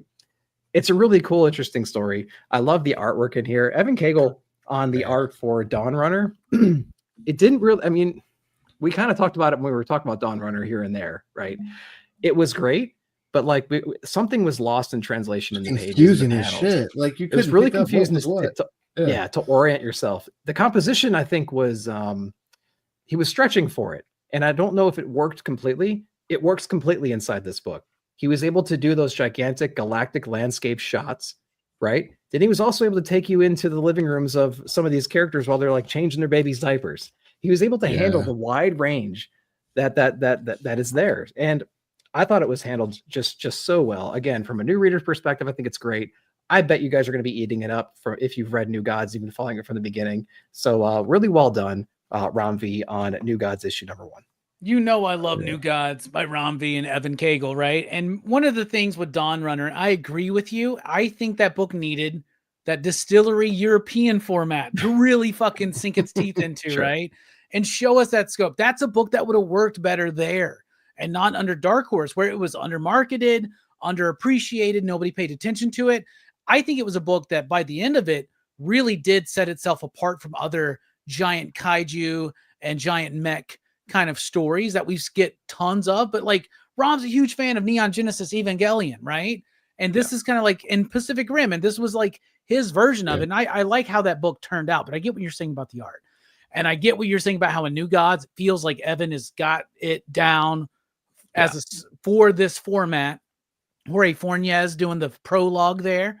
Fantastic stuff. Continuing on with DC All In, appreciating and honoring everything that Jack Kirby did, but trying to do something different. Same thing Ram attempted with Swamp Thing and succeeded in, which was, and I remember because we brought this up in the last time he was on the show, was, you know, when I was like, how do you do New Gods when Jack Kirby did it? Like he's like, you know, you asked me the same thing with Swamp Thing with Alan Moore. And he's like, and it's the same thing. Like, I love what they did. I'll take what they did as my foundation, and I'm going to try to do something different. And New Gods was great. It's a great introduction. The key point in the whole issue is the conversation on the park bench between those two brothers. So Have you gotten to the pact yet, Nick, on your reread or your read of New Gods? No. When you get to that, you get the story because you know the jive now, right? Which is Mr. Miracle is Highfather's son and Orion is Darkseid's son, but to form a truce between the two warring nations, basically, they swapped sons, right? And so Scott is this pure soul that's raised in hell, and Orion is like a demon raised in heaven, right? And those two brothers and the resentment that they both have to each other. You had what I didn't have. They both feel that, right? And Tom King does it decently enough. Like, I love Tom King's Mr. Miracle. It's a great, great book with him and Mitch Gerrits, but it doesn't really honor all of New Gods for me. It's kind of dialed in. But this one does that at the same time with honoring what Tom King did in that scene alone. And I loved it so fucking much. What about you, E? Dude, I got to echo a lot of what Nick said. I, by no means am I a DC head, right? So my familiarity with New Gods was basically, Robbie, what you just said. I knew about the swap, I knew about the pact, and boom tubes. That's about it. That was my New Gods understanding, right? This was, Ram V, it has kind of like, made, like, he wears this hat a lot where he makes things that are incredibly complex and he makes them very easily accessible. Like he writes it in a way that doesn't write down to a new reader or write down to the reader itself, but he makes these big ideas just totally accessible in ways that most people cannot. In fact, if you look at books like The Eternals has fallen on its face more than once at this point because you can't find that accessibility, and it's really difficult to get a new reader in on that book. And it's not for a lack of talent, because they've had extraordinary writers on that book that try to take these big Kirby ideas and bring them to a new audience, and it doesn't work. This absolutely worked. This was a fantastic issue. And it, again, like the way that the issue ends too, where it's basically like Orion telling Mr. Miracle, here's what I need you to do, but no, I'm going to be right behind you and you need to keep moving. I loved that. It made it, again, so accessible, so simple, but also, you know, that there's so much more that he's going to get to play with. So it's like, I'm just like, my appetite is wet, man. I am just like so ready to dive into every single issue that comes out after this. Yeah. And Robbie, when you had him on the channel to talk about him, I know he was anxious to widen the pantheon, right? He wanted to explore gods from different cultures and things like that. And we get that in the first freaking issue. Like, you know what I mean? So it's really cool to see like this character at the end come into their own. And like, what does that mean? Like the destiny of this person is not known yet. Is it going to be a savior? Is it going to be a destroyer of some kind? Yeah. And then you have the backstory of Darkseid's no longer there. What does that mean? What forces are being hidden? What forces are coming to the area? And then what does it mean in the All In? Like with Justice League Unlimited and all that crap going on. It's like, and we know that Darkseid's not really gone. He's just in the absolute universe, right? So, right. So like there's a gap now. Yeah. Right. So there's so many pieces to this puzzle we don't quite know yet. And it's gonna be fun to see how they fit it all together. Yeah. And I love when Ron was here, he's like, but who, now that Darkseid's gone, who's waiting? Who's been waiting for Darkseid to go away? Who's coming back? And then I reread issue 1 again after that interview, right? And then you see him. You actually see some of the people, right? And I didn't even really put that together yet, right?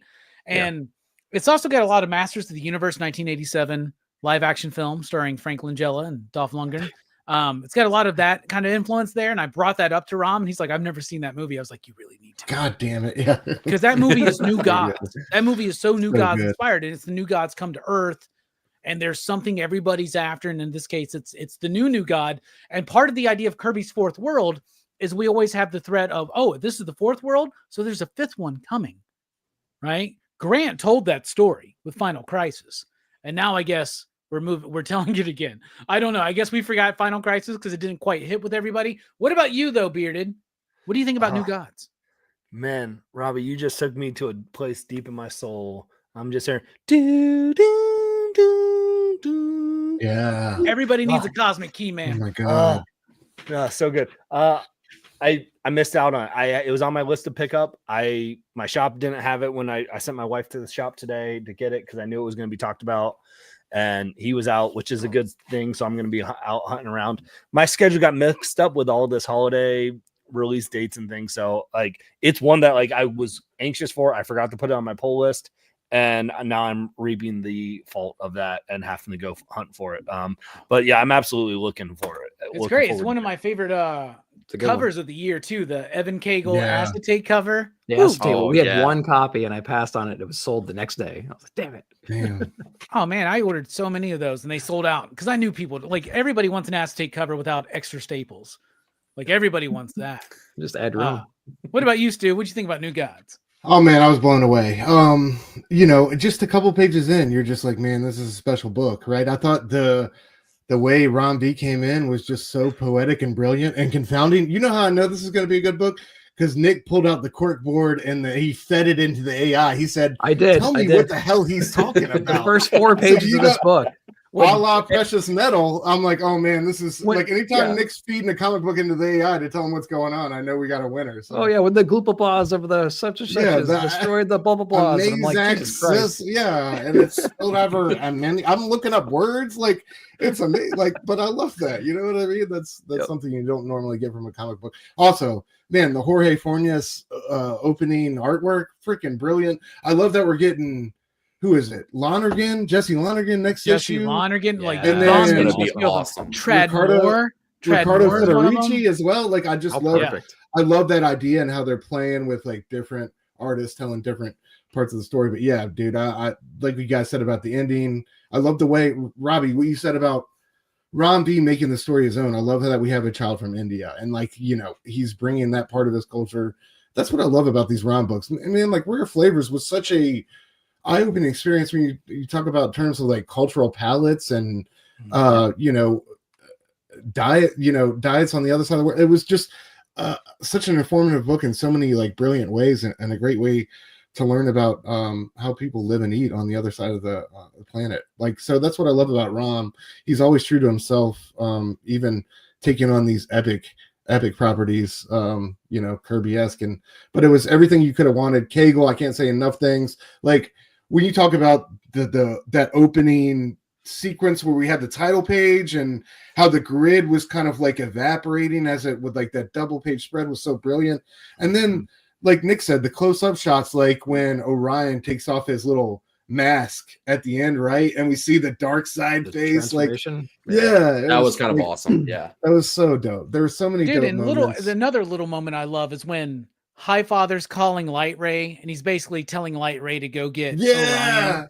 And he's like, I'm here. What do you want? He's like, I'm here. And he has that look. He's like, this is not for you. The more you learn about the new gods in Jack Kirby's work, the more you understand how like perfect that scene is. Because Light Ray is so pure. He's Apollo. He's the god of light and just beautiful. And Orion is the god of destruction and war, you know? And like, this is a common thing where Light Ray just wants to do what is necessary to save everything, but you got to get dirty really sometimes to save everything, right? And that was a great moment, man. You said it, dude. That park bench conversation is everything. Orion and Mr. Miracle, he's like, he wants me to kill that baby. And Scott's like, nah, man, that's crazy. You ain't gonna kill that baby, right? He's like, I'm gonna kill that baby, bro. Well, you that's gotta why go I need find that baby. It's so good, man. But yeah, great choice. I felt like this was the alley-oop for pick of the month. It was, and it's a great setup to how to make a New Gods movie work. Like that kind of setup gets an audience instantly engaged. Real grounding, isn't it? Yeah. And then we know the added benefit of the Tom King series and that Scott's a new father, dealing with all of that. Like, and that's what I loved about what Tom and Mitch did in Mr. Miracles. They took this giant epic mythological story and grounded it in mundane reality. Right. And so, oh man, I cannot wait for this. New Gods is great. Great pick, Nick. What about you, E? What you got? Top that. Ooh, mother. There are a lot of books still to pick from here, but I think, I gotta go with my boy Rick Remender here, The Sacrificers. Nice. Deeply nuanced book here. I love the exploration that they're continuing to take here with Pigeon, specifically as he is still kind of on his tirade. The last issue we saw kind of ended with him making some choices that there were consequences for, specifically with his family. He still didn't let that kind of derail him from what he needed to do. But I love the fact that when he goes against the gods, when he like really goes toe to toe with them, it doesn't necessarily come down to just the fight that you really think that you're going to get. It's so much more than that. The conversation, the revelations that come from that, especially with the gods maybe not understanding the ramifications of their actions as well, and how that's, I guess, changes the nature of their relationship and where this book is going to go. It was fantastic. Max Fiumara is just killing it on the artwork in here too. The color is spectacular. Andre Araujo. That's right. That's the fill-in. The fill-in. That's right. He killed it. Okay. That goes to show, though, for a book to have an effective art change that doesn't take you out of the story and kind of keeps in the same tone. Absolutely. Yeah. Really fantastic stuff. I loved it. I didn't mean to correct you there, but No, thank you. We got to give Araujo the credit because he was like the artist of my favorite book of 2017, which is a book that never continued because nobody bought it, called Generation Gone. Araujo and Alesh Kott. That book was so good. Regeneration Gone, y'all. Like, we need more of that. The only problem is it's done. Like, it ends and you're like, it's supposed to continue, but it never does. Alesh Kott was, to me, on top of the world at that time, and nobody was really buying his books, unfortunately. I love Sacrificers. One of my favorite books last year. Another one of my favorite. It was on my top 20 last year. It's in my top 20 this year. I'm working on that video on Sunday. Hopefully having it out on Monday morning, everybody. Nick and Eric have already done their best of the year list. Great videos you both did. Sacrificers is an amazing book, and it keeps surprising me, keeps shifting and changing. This issue, the introduction of the idea, I never even thought in my head that one of the gods would side with Pigeon. No. Right? Yes. That never crossed my mind, dude. Yeah. And that's the mold break. Yeah. Yeah. It seems so obvious now, right? But like, Generation Gone is the name of the book. Generation Gone. An amazing book by Alesh Kott and Andre Lima Araujo that everybody should read. It was my favorite book of 2017. I think the first year I did a top 10 list of the year, I think it was number 1. So good. He had Araujo did very much a Tomo vibes in that book in particular. And didn't Araujo do a Righteous Thirst for Vengeance with Remender? Yes, he did. Yeah, it's so good.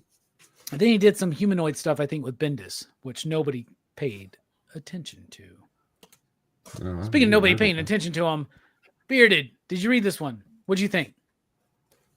King, another mix-up. I thought I had it. I thought I pulled it. Sacrifices is one of my favorite books of the year, and it came out last week, and I didn't get it. And so, like, my shop has been missing stuff from Diamond, so I got to figure out what happened, and I love it. So that's just the Diamond thing going on right now, man. I know it's everywhere. Yeah, so like, there's no shade to my shop at all. But so it's just one of those that it slipped through the cracks. So I've got to get it. But everything you say, I'm agreeing with because it's been one of my favorite books of the year. So kudos.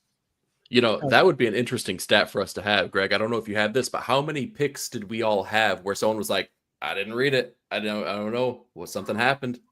Well, I would definitely be the one that takes the cake for that one because it happens a lot of here at the end of the year. I'll tell you that because the Diamond's fucking scheduling shit. Yep. Right? And any shop that still gets their like Image and Marvel books from Diamond, those customers have been fucked even worse. You know what I'm saying? Yeah. So, yeah, it's been terrible, man. It's been Diamond. You're definitely not distributor of the year. I'll tell you that. Okay. No. What about you, Stu? What do you think about the book we're talking loved about? it. Yeah, loved it. Araujo did a brilliant job on fill-in art. Really didn't miss a beat. Dude, how great is this Pigeon character art? Like, I was going back and thinking of like the sheepest little kid we got in the first couple issues. Now callous. He describes himself as calloused and strong. I love that part where he's throwing down with Cronius and he's like, meet the proletariat. Like, bro, is such a freaking problem. I love it. I just love this whole, like, the whole way this goes with Cronius and, how they both check each other. Pigeons have these moments. He's like, where Cronius is like, how many people are going to die for, until you feel like you're doing what's right. And he, don't have a justification. And, Pigeon challenges him right back. If you always lived a life of service, then, and you're here for the people, then break the chain and help me give them the power back. Like y'all said, I thought like this whole Pigeon thing was going to end super toxic. Like he was not going to learn his lesson. It was going to go down in violence and fire and blood. I love this little turn and how, like, and Cronius is like, hey, what if the other ones don't join us? Then we'll kill them all. Like, fuck it, they're all on my list. I just think it's fantastic, man. And Pigeon is one of my favorite comic book characters of 2024, without a doubt. So yeah, great pick. This book continues to kill even when we got fill-in artists on the job. Hell yeah. Nick, what do you think? Yeah. I think it was great. 2 points. It breaks the mold that we've seen so far. I've mentioned that before, where you could have had a story where Pigeon just goes and kills every single one of them, and it would have been fun, but it's nice to have on issue number 13 something a little bit different, something that kind of twists what we know to be true about this character. Now he might have some allies, really powerful ones. And then 2, I like that it's the one that is kind of at the heart of this world, right? It's the world engine. It's the core of the earth. That guy right there is the most blue collar god out there, right? Like, he knows what it means to really keep a society going and keep things moving. Of the group, right? Yeah, exactly. So like, what better person to have on his side than like the guy that's at the core of everything, in a way, you know what I mean? Like, screw, all the gods sitting up there on their thrones and everything. This guy is down and dirty and getting shit done. And I like that they're kind of teaming up and they have similar viewpoints. So yeah, it was a really great issue. All right, Greg, I hope you're really looking forward to reading this issue whenever your shop fucking gets some bullshit. I'm excited. I'm excited for it. All right. Before we get to our top books of the year and reveal the super secret Mary Marvel shill of the panel, how about our publishers, our favorite publishers of the year? I think this list is not that surprising. Greg, why don't you run us through this? Yeah, so we had...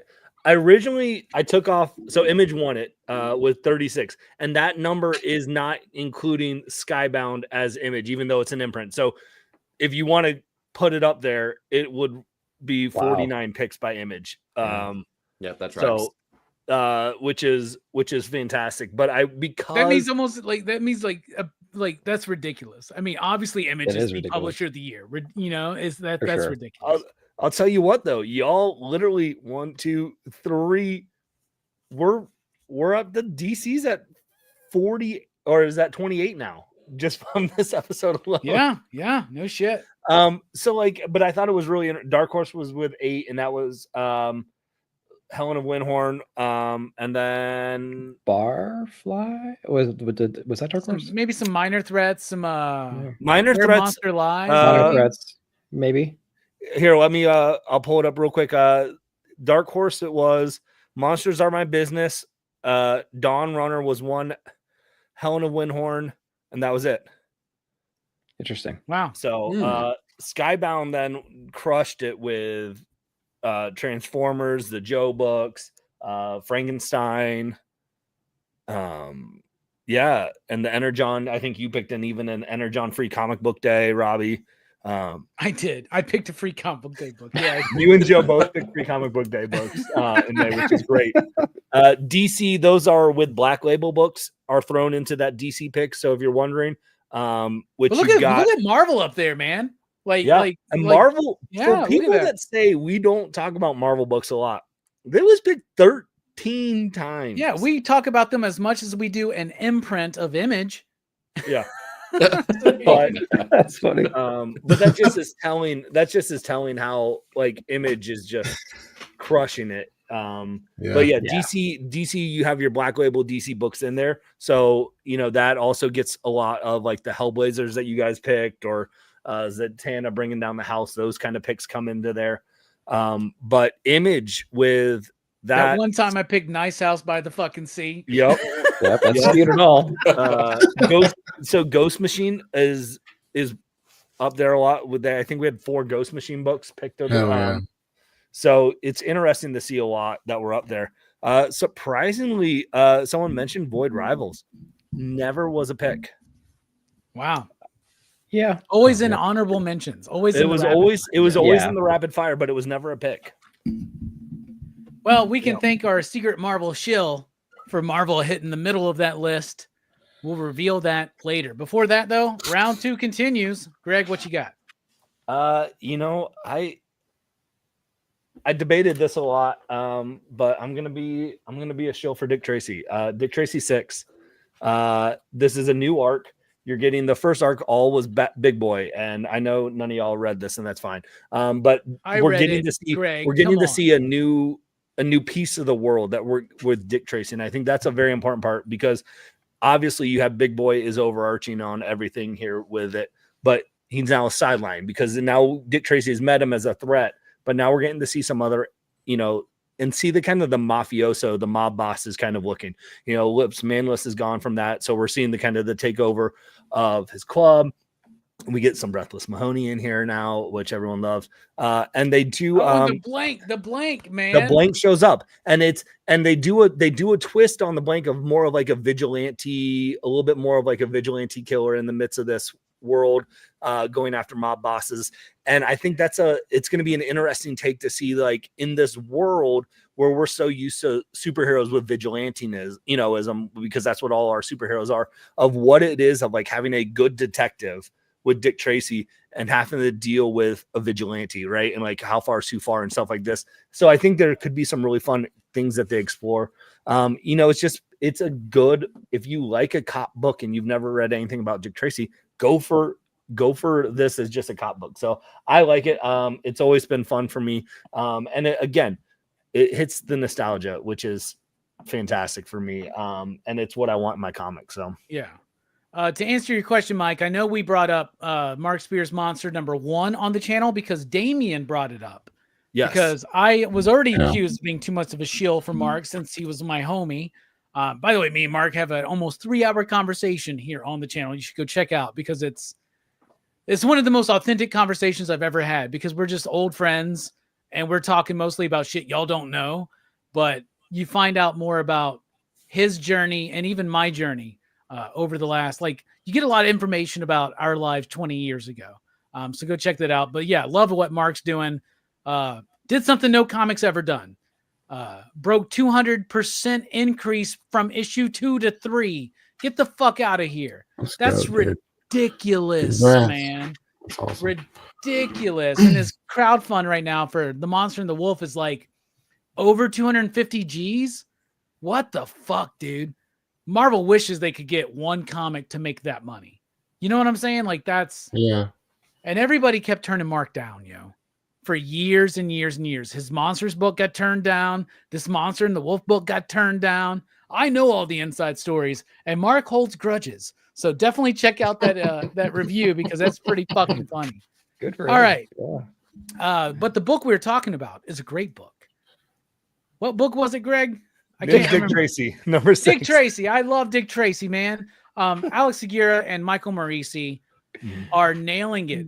If you're just a fan of the movie, if you're a fan of the old school comics, if you're a fan of the toy line, I'm a fan of the toy line and the movie, right? Very little. I have very it's like Jack Kirby's New Gods for me, Nick, right? Like I've never read Chester Gold's Dick Tracy comics, right? I really want to get those new hardcovers that have been coming out. They're so good. I want to get them. I want to have that collection. Because I know how important that strip is. And I knew it when I was a kid watching the Dick Tracy movie. And Greg, that was one of the PCP movie nights you were on with us, right? You were like, I had to bring you for Dick Tracy. I love this character. It was those toys. It was all that shit, right? Yeah. This book has brought me right back to that love because it does not shy away from the ridiculousness and the comic book caricature nature of Dick Tracy, but it really grounds it in brutal violence and honest reality. So I really love the book for that. Stu, what you think? I haven't read this one yet, man. I'm still like a couple issues behind, so apologies. Well, this one brings in the Blank and Breathless Mahoney, but I guarantee you they're going to fucking switch that shit up. I don't know. By the way, me and Greg, if anybody has a Blank action figure, send it to us, please. That is my white whale. I know, dude. That figure's like what, $1,000 loose, man. Yeah. Like it's stupid, man. Well, do they have the watches out there? Like, Stu, I have the watches. Okay, I have an entire shelf. Okay, dedicated to Tracy. No, but the Blank was one of those first action figures where they did the reveal on the card because you could take off the head and it revealed who it was, and that came out before the movie. So they only, I think, released them in Canada, and then they realized their air and they had to like retract them, and so like there's very limited editions, like you can't get them because they were made, but then they were taken down because it's a Blank figure. You pull off the mask and it's Breathless Mahoney. Spoilers if you've never seen. Sorry, I was trying to not have spoilers for a movie from 1990, but that's because I want everyone to see it happen. It was great. And there was, at least though, in the package, the Blank had the face on, right? Yeah. But then like a couple years later, Mask of the Phantasm releases the Phantasm figure, and it's Andrea or whatever, and she doesn't even have the mask on. She's just like there. You're just like, well, shit. I guess she's the Phantasm. I have a Phantasm figure. They're pretty easy to find, but the Blank figure is so hard to find. And because then you have Dick Tracy fans, Dick Tracy movie fans, rare figure fans, and Madonna fans all vying for something that is very limited. So let me ask you, does the movie have like an anniversary edition or any like, have they gone back and done like, they really need to do that? No, like, so the problem is Warren Beatty has the rights to Dick Tracy and he doesn't want to give it up to anyone. So you actually can like look in YouTube. He has popped up in the and so to keep the rights, he has to appear as Dick Tracy in some form of media or something to that. It's something like that. He's popped up on a YouTube show 2 different times now in the past 10 years as Dick Tracy, so he can maintain the rights, the license, and the licensing for the media aspect of it. And it's so annoying because like as much as I love Warren Beatty's Dick Tracy, like we're being held captive to not getting more Dick Tracy comics, not comics, but movies, or at least he probably saved us from the Jason Statham starring Dick Tracy movie they made 10 years ago. You're right, but give Disney a property like that, give it something like a Cobra Kai, how they're paying homage to nostalgia properties and stuff like that'd be great. You could do a Dick Tracy. So and after that's a success, do some Surf Ninjas. Do a Surf Ninjas fucking series, Netflix. I dare you. I dare you. That was also the only other movie I've been on with Robbie. You get all these new people in for Raw. right? Coming in for Raw on Netflix. There you go. Do a Surf Ninjas fucking series because you're gonna need something to fill that Cobra Kai and Stranger Things gap, man. Mm-hmm. Surf Ninjas is the way to go. Call me. I got a 5-year plan. My boy Stu is helping me with it.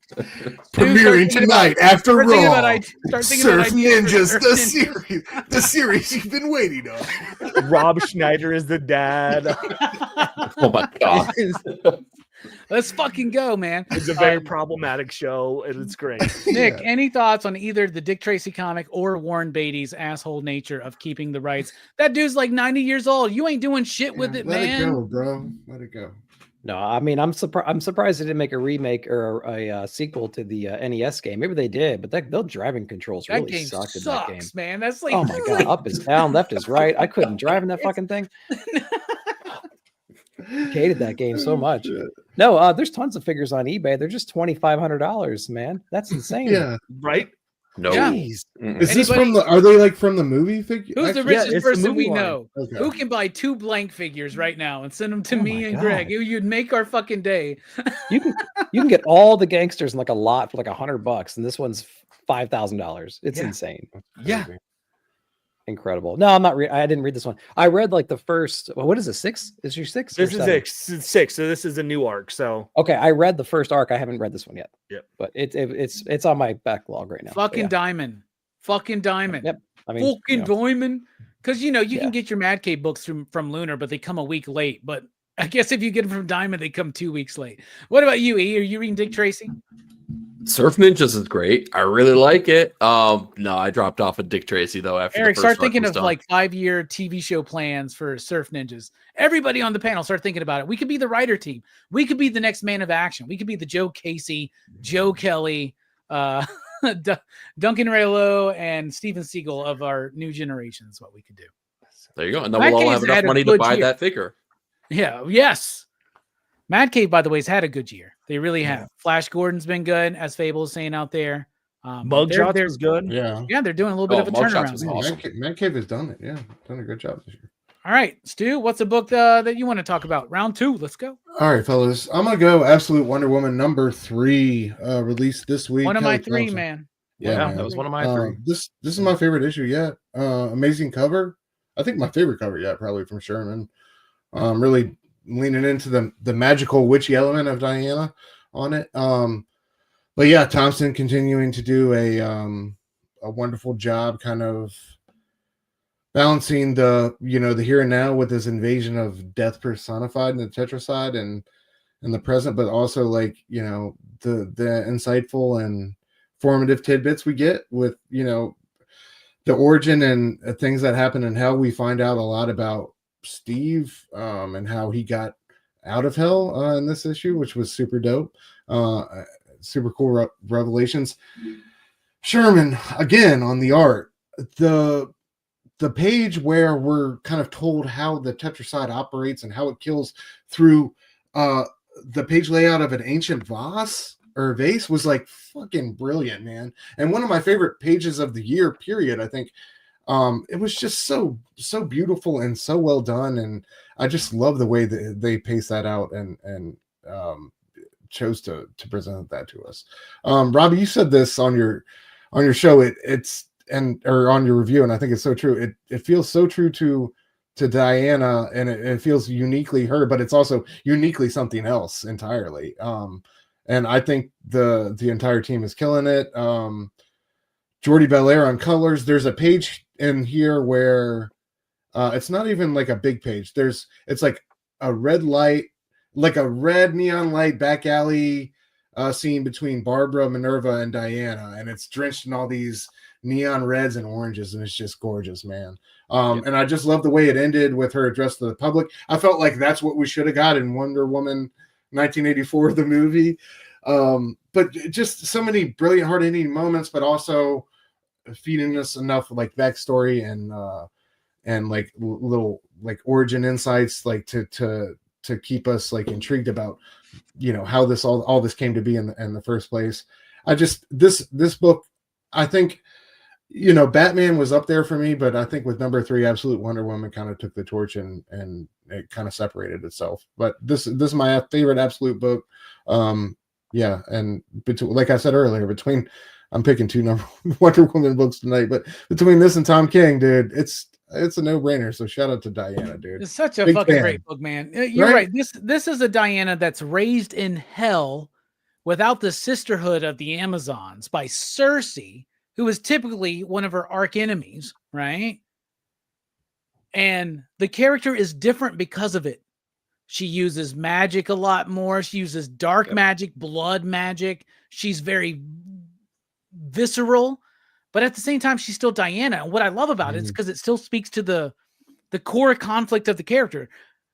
We were talking about the Get Out of Paradox free card earlier. You can have 2 conflicting beliefs.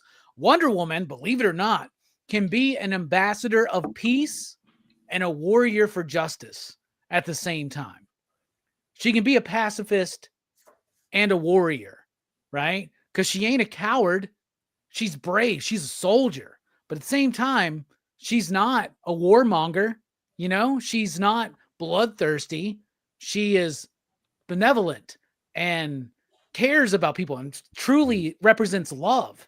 You still get this, even though the script has been flipped, more so than any of the other Absolute books. Oh, a Superman without a family. Okay, that's fine. I get that. It's decent. A Batman without money. Prove that to me, Scott Snyder.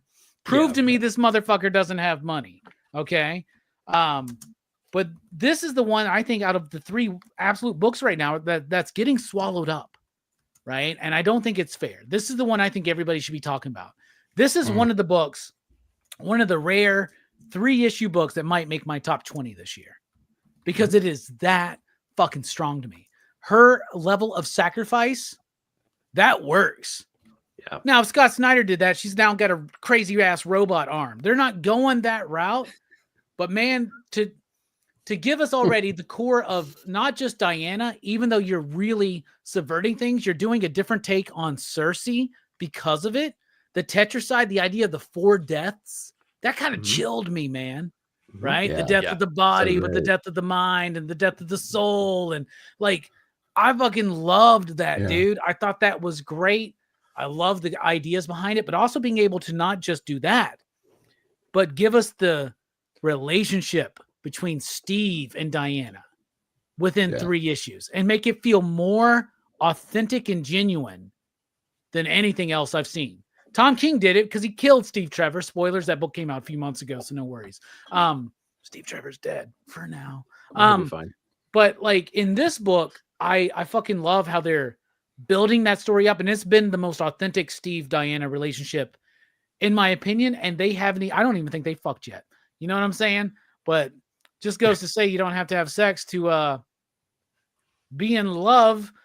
I was going to figure out a way to tie that to you, Nick, and I don't know how. Nick, I love you. You're a great dude. Well, that would be 3 sexual references in a row for a transition, and these other guys might get real jealous real quick. So well, Nick, carry us through. There he goes. There he goes. I say in my reviews, I think this is the only Absolute book who understands the assignment of the Absolute universe. And because when I'm reading Batman, I don't get that same vibe. I get another Batman book. I mean, there's no differences necessarily between a little bit of his affect and the fact that we have his good old Butler back, right? So like, okay, there's not a whole lot there to chew on and think about. You know, and Superman, we're still trying to figure that out. It's only 2 issues in, and we're trying to figure out like what's the big differences here. But I don't feel that like Absolute brand on that. With this, I feel it. And we talked about like her influence on Cersei's influence on her. Well, then her influence on Cersei. We see how that character has grown so far, and how like that undying passion that Wonder Woman has affected her, even somebody like that. That's a really cool thing. I love the conversation with her and the soldiers talking about the different deaths, right? And then and she talked about fear or something like that. Yeah. The guy's like, well, that doesn't sound so bad. And she's like, well, actually, that's the worst one. And then she outlines like how that all works. And I just love that. It was just so cool to like paint the picture of how horrible of a situation they're all in right now. And she kind of has a way out of it in a way towards the end, using that dark magic. And that's really cool. And that's all because of how this character's been twisted in this Absolute universe. This wouldn't have happened in our main continuity, Diana. And so I just like how she understood the assignment with this character in the Absolute world. So that's what I'm thinking there. Eric, man, what do you think about Absolute Wonder Woman issue number 3? Great issue. Absolutely fantastic issue. And like Stu, you and I have talked a lot about the notion of this on camera and off, but like, what did it mean to bring Steve Trevor back? Because before this issue, we really didn't know that, and we didn't understand the ramifications and what it really meant to have that kind of thing happen. Like, as I read this, that was one of those truly jaw-dropping moments where you kind of see the events transpire in hell, but then you also see what that means as she is on Earth with the soldiers, and like what she has to go through in order to continue the fight. I guess I'm trying to keep it a little bit spoiler free here, but it was great. And I think that this story, Nick, and it goes a lot to what you were saying too. I think that a lot of the absolute that we've been delivered so far in Batman and Superman has been tell, don't show, where absolute Wonder Woman is show, don't tell, right? You understand the level of care she has for a person like Steve Trevor, and like even just like the fascination that she has with him as he's, you know, found in hell and she has to save his life. You understand the level of care she has for humanity, not because she is just there like to take down the Harbinger, but by her actions and how she goes through that, and the conversations she has with the military and telling them like, yeah, no, you don't understand what death of fear is. Like you really don't understand what this means for you. Her affirmative tone is so sexy throughout. Like, I love it. So here, but again, she could flip on a dime too, because like when she's with Steve in hell, she is like, she totally has that loving, caring, like almost like sheepish quality to her, and that goes a lot with Hayden's artwork as well. It's just they're hitting on all cylinders here. They're doing everything the right way to tell a new, interesting take on this character that feels like it's earned and very truly new. Oh yeah. Greg, what do you think?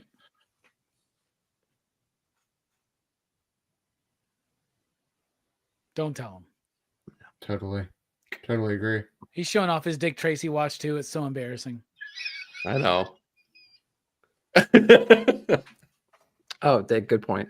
Yeah. Everybody's just like smiling on. Yeah, big time. Does he ever even listen to us? I don't even think he has headphones on. He's not even listening to us. That was my favorite part. So, anyways, gang, sorry about that. My microphone was out. I was just tuning you guys all out in my own head. But I was making a joke about my Dick Tracy wristwatch that I had breaking news that Kelly Thompson now is in tied for 4th place. Let's go. Let's go. So well earned. Yeah. So, you know, that's going to piss off Gorgrim, but it's okay. It's okay. Well, he pissed you off by saying you don't like distillery, and so it's just, it didn't really piss me off, but we're pissing him off, and you know what? I'm happy about that, Gorgrim. So there you go. Yeah, no, I had a good rant there without my microphone on. That's fantastic.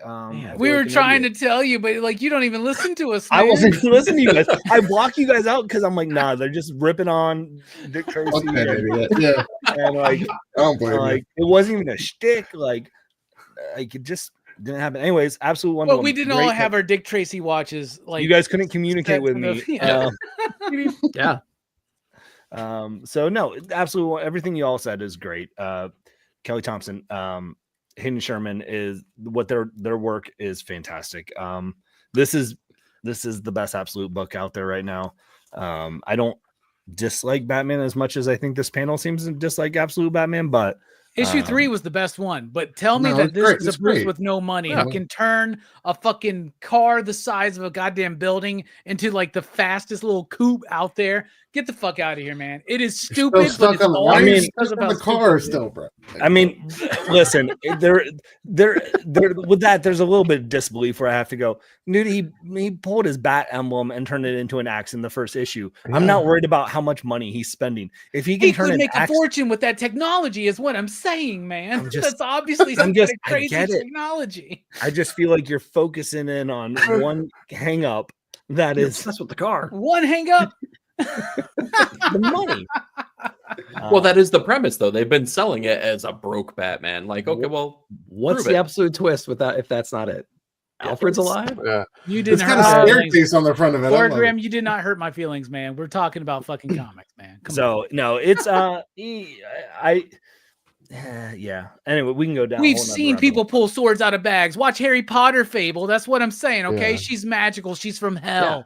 Yeah. This is supposed to be the brokest Batman we've ever fucking seen. I'm expecting them to come up with like fucking batarangs that are basically shanks. You know, you just want MacGyver Batman. That's what you want. Brass knuckles. Yeah, man. I kind of love that. No, idea, I like this Batman with the Yeah. fucking spikes. I'm just saying, don't sell me that he's broke. He's Batman without resources. This motherfucker's obviously got some resources, man. Yeah. He's cashing in on the check on his dad. We're apparently in the next issue going to find out how he pays for all this. It's probably something like Harvey fans, isn't it? or Oswald or something like that. He's a foot model. He's got he got only bats. Oh, it might be Selena. Think about it, actually. Right? Selena could be funding it. Who knows? So yeah. Anyways, Wonder Woman, absolute great book, great series, best, probably my favorite absolute out there. What they're doing, I can't. Anything you guys say, you've already said it. So there's nothing I can add to the story. Well played, great pick. Yeah, the most non-demonic person raised in hell, dude. It's showing us the character of Diana, right? That this is what Absolute Batman could be doing, right? Like even without money, Bruce is still Bruce. He's still going to be Batman, right? That's what they're showing. That's what Fable. That's why you're not here on the monthly comic book review, the award-winning monthly comic book review, because you just don't fucking get it. Speaking of not getting it, Stu doesn't usually get it, but he gets it here with this book because he picked it, didn't you? Thank you. All right. Yeah. At least I'm not the only one off my game. So good. Sorry, y'all. All right. My final pick of the year. Fable, I love you. I'm just kidding. They are silly. I mean, they're silly. I get what you're saying. Superman, though, is the weakest of the three. All right. I'm going to pick for my last pick a book that I encourage everybody to get. Most people will hate it. Most shops will not be carrying this book, but I think everybody should check it out because it's my kind of comic book. I'm talking about Damned #1 from Fantagraphics. I knew you got this, Nick. I mentioned you in my video. I was like, I cannot wait to hear what Nick thinks about this book. Eric Haven. Well, not familiar with Eric Haven. So this is the story. What's the story about? It's about a woman who is having these dream sequences where she's this other character named, what is it, Demonica or something like that? Yeah, something Deathica. like that. Deathica right there. Deathica. Yeah. And in there, she's against these, like, what are those called? What are those, like, trilobites? What are they called? Like, like whatever these like things are, but they have they're like little horseshoe crab thingies. Yeah, they have like human faces, and she's having to kill them and shit. And everybody keeps saying to protect the collective. And then there's this dude who's trying to hook up with her, who is all into ham and ham sandwiches. That dude right there. All right. Yeah. Does that explain this book? No. This is how this book gets explained. This is fucking weird. It is absurd. It is ridiculous. It is $7. I don't even know how many pages it is. It can't be any more than 30, probably, right? Yeah. Maybe 40. Yeah. It's going to take you 30 seconds to read it. Most people are going to absolutely hate this fucking book. But I fucking love it. If you love the work of Daniel Clowes, Peter Bagg, the Hernandez brothers, if you basically love the greatest hits of Fantagraphics, check out Damned. And just like a distillery book, we may not get issue 2 for a while. I don't care. I have decided I'm getting every single issue of this book. Nick, I'm so excited that you read this, man. I wanted to hear your thoughts, man. What'd you think? No, I liked it. It's funny because I was like, it's like Daniel Clowes meets Tom Scioli in a way, like how over the top and weird his action scenes are and the weird shit that's happening. And like, it has that Daniel Clowes like color palette. And it has, I don't know, some of like the interesting characters and stuff. So like it has that Fantagraphics vibe for sure. So if you're into that whole thing, then you're gonna dig this one. The characters are really funny and creative. I like all like the like the very end. They're all kind of like sitting in the living room, and she just randomly says like protect the collective, and everyone's like, what? And it just kind of goes back and forth, and like it's like an inside joke lost. And then he brings in the sandwiches, like you said, and like the scenes before, it was nuts. So there's a lot of cool monsters in here, and I like the art style is just incredible. I actually just picked this up the other day, and I skimmed through it already, and it's just really, really cool. Yeah, I'm picking up everything Fantagraphics issue, like single issue Fantagraphics stuff. I'm just gonna pick it all up because you just never know what kind of gems you're gonna get. From that, we had Peep Show earlier in the year, which was like an insanely great book. Unfortunately, the writer passed away. Very tragic story, but it got published through a lot of efforts of his family and the publishers and whatnot. So, I mean, I highly recommend if anything comes out Fantagraphics wise and it's in single issue format, pick it up for sure. Love and Rockets are spinning back up. FOC for I think one of the issues. Hate Revisited, absolutely. Hate Revisited out there as well. Mythologies There's so many and great. Apocrypha by Tim Lane is another one I would highlight. That's a great one. Yep. Yeah, exactly. So for sure, pick up anything Fantagraphics single issue format. It's really good stuff. Hell yeah. Eric, did you read this one? Not yet. It's on my pull list, but my shop is closed all week, so I've been piecemealing by hitting up other shops and trying to get my. Shop you go to, man? Closed all week. Yeah, dude, he deserves. It's a one-man operation. He deserves a little bit of time here. But I think it's funny that you guys mentioned all of those people that you did, whether it be Klaus or Bag or Scioli, because when I saw the book and when I put it on my pull list, I was thinking that it really reminded me of a Charles Burns story and artistic stylings on that too. So I think you can't go wrong with those kind of comparisons. So I'm really excited to give this a read, though. Hell yeah, Greg, did you read this book?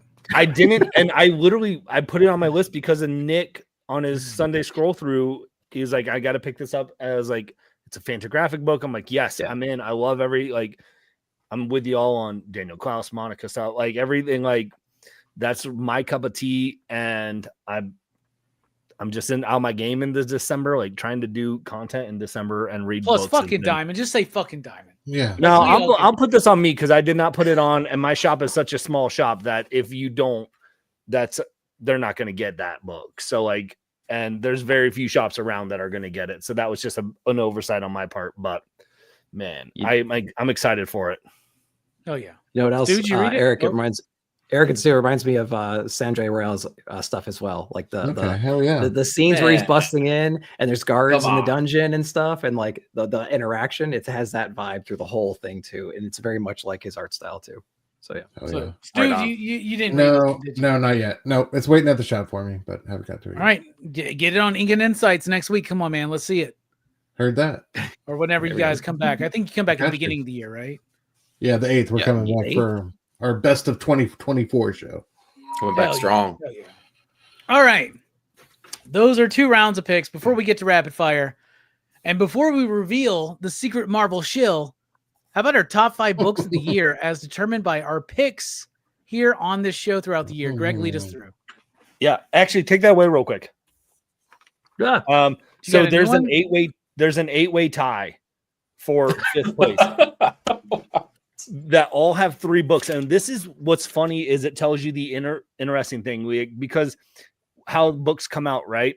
Beneath the Trees is there as top 3, but it's only because they had 3 books come out, I think, this year. The other 3 came out the year before. Otherwise, it would have been up there. It's like Traveling Mars or whatever. Yeah. Like so, Avengers, Twilight, Beneath the Trees, Conan, Feral, Frankenstein, Hellblazers, Kaya, and Ultimate Spider-Man are all in an 8-way tie for 5th place. Wow, with 3 books. Wow. 3 picks. Nice. 3 picks. So now you can go up to the graphic there. So that puts it in. Wonder Woman was picked 4 times because our very own Carrie, despite Robbie's hatred for the book, continued to pick it. And now Robbie loves it. So see, there's that's what you get. Carrying on the fucking torch, man. And then we have a 3-way tie for 1st place. Well, because it should have been a clear-cut Precious Metal because I wasn't there 2 months ago. You weren't there, so like there's an asterisk there. But then Helen and Transformers with 5 picks as well. So apparently all those 5 picks of Transformers were me too. Yeah, probably. All 5 picks, Robbie, were you? That's great. Do you have who picked what? Like Helen and Trent? Yeah, you want to know? What do you want to know? Just go down. I mean, who picked Helen? We know the other 2. So Precious Metal, it was Nick, group pick, Nick, Greg. There you go. Okay. Then we had Helen of Windhorn. It was.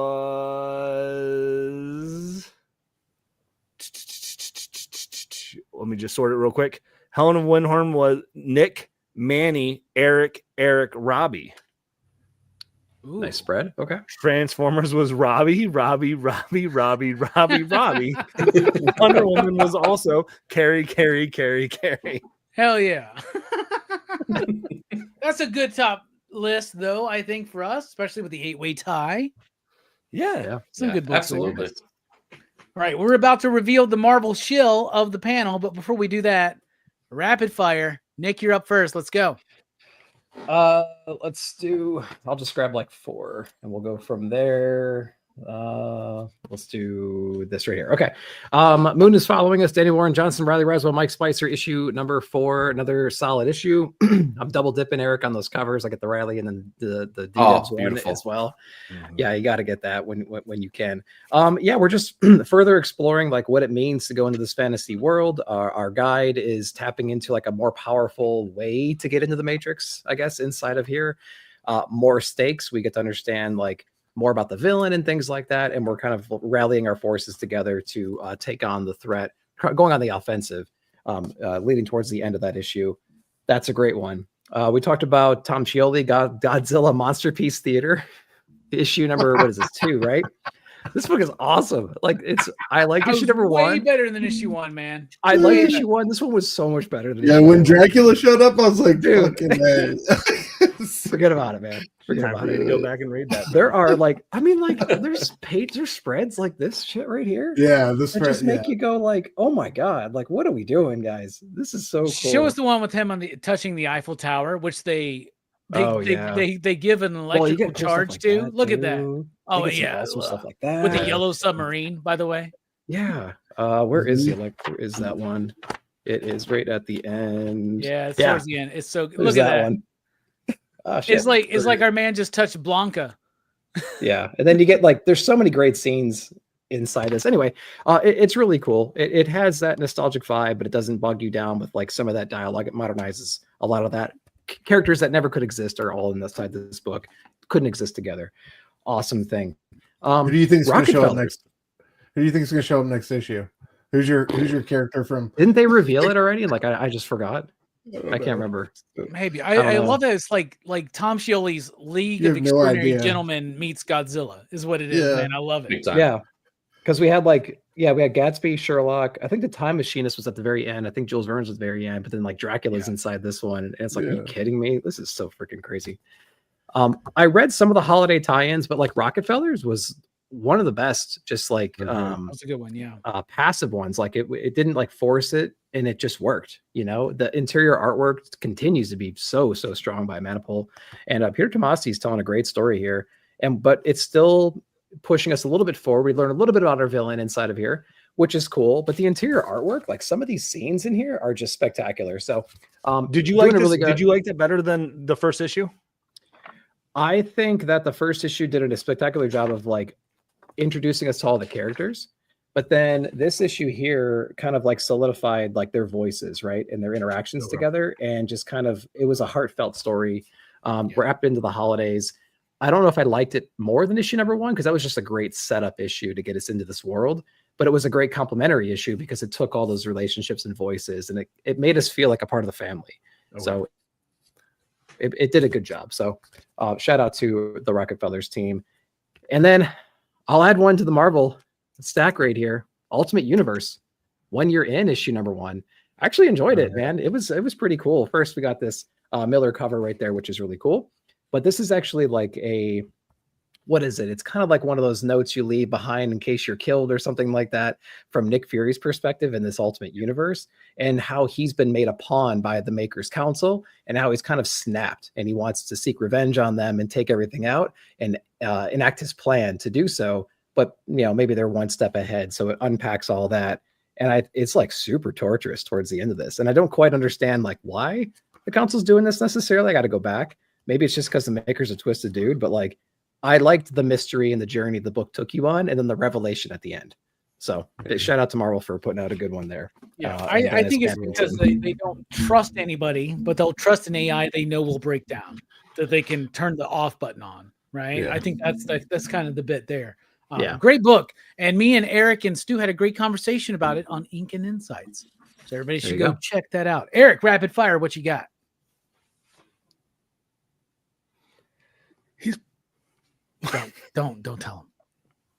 No, it's a good one too. Because he's really into it. It is good. It is. It's so good. So good when I So do the good. bit. Okay. He was talking about power fantasy, wasn't he? It's coming. Hold on. It's coming. Robbie's It's coming. Jesus We Christ. should have Robbie's just waited till we literally knew just he muted was it on done with purpose power because he was fantasy. talking about power.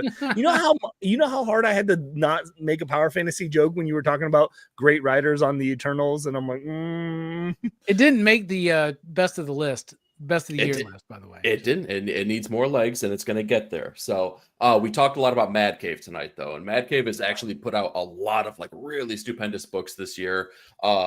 Long Cold Winter totally took me by surprise. I thought that this was a super compelling story here, kind of like a Lone Wolf and Cub introduction, very reminiscent of the movie Logan.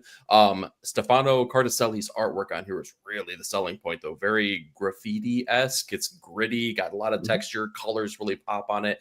Really, really fun, worthwhile introductory story. The second one, I can't find the issue here, but Prairie Gods, number 3. Yes. Prairie Gods has been awesome. It's an anthology-esque series. There's kind of like a through line for a particular character, but it's been very steeped in like supernatural, things that have been going on. But this latest issue really leaned into sci-fi, as there's it's the story of a man celebrating his 127th birthday, and he tells the story about being in World War I and how he, on the verge of becoming 20, survived a pretty precarious outing here with the help of a intergalactic being. Really cool artwork here by Shane, I think I'm getting this right, Shane Connery Volk, from Nottingham fame, right?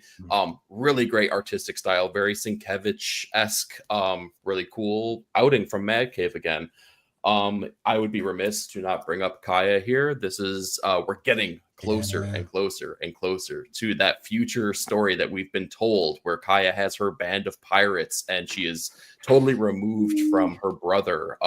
It's getting really fun. These are super breezy reads, but that's not to say that they aren't worthwhile. It's a really great adventure type story in the same vein of Bone. Definitely get on this book if you're not reading it, because it's so freaking fantastic. Wes Craig is doing a really great job. And last but not least, guys, of course, fantasy. Talk your shit, son. Because it is an absolutely fantastic story. This really explores the notion of the flawed nature of these superheroic beings and the flawed nature of their plan on how they were going to frame humanity and the track that they were on, and how they were really going to make the world a better place. Because the honest to God truth is these gods are incredibly flawed themselves, and sometimes they're downright stupid and arrogant. And I kind of love the writing on it by Kieran Gillen. So if you haven't heard, Power Fantasy is kind of awesome. Screw the haters. All right. Oh yeah. Fair enough. What about you? By the way, you're right about Kaya. 100%. 100%, man. I just for Christmas gave my niece Bone Book 1. And my plan is now I'm safe for the next few birthdays and Christmases. We just continue her along on Bone. Yeah. And then we get to go to Soulwind. Oh, yes, dude. Yes. So I got my complete collection right over there, dude. Yep. Fuck yeah. Right down there somewhere. Yes. Have to eBay that one. Yeah, man. What's that dude's name? Scott Morse. Scott Morse.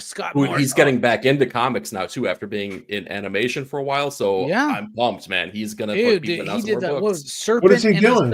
Serpent in the Garden. Serpent in the Garden. That was a great one. Yep. He did that Elektra, Glimpse, and Echo book. Mm-hmm.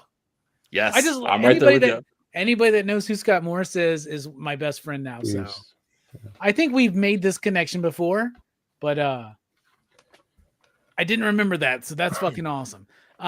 Greg, tell us why you don't know who Scott Morse is, and then give us your rapid fire. Because I haven't read Soulwind, whatever, but I will, because I respect you all. So I just had to give. Nick talked about Prairie Gods. There's a little sample of the artwork he was talking about. It's fantastic. So beautiful. Shane Connery. Oh, sorry, I didn't know you were doing that, man. Robbie. And look, you got those Dick Tracy figures behind you. I love that. So. Yeah. So Shane's doing the art and writing on that. So it's great. I'll say it. G.I. Joe. Issue 2. I'm not a G.I. Joe fan. I don't know anything. There was a scene where the guy gets really mad that he refers to rock and roll as heavy metal. I'm like, that would be something I would do because I don't know who any of these characters are. But this is great. I think it's been a lot of fun for me as a fan who doesn't have much in the G.I. Joe lore. So I hope G.I. Joe fans like it because I like it. Green Arrow, I'm in Chris Con, and I'm loving what he's doing with this take on, the kind of down to earth street level. There's no family, which I'm kind of glad that we don't have to deal with the family aspect of it.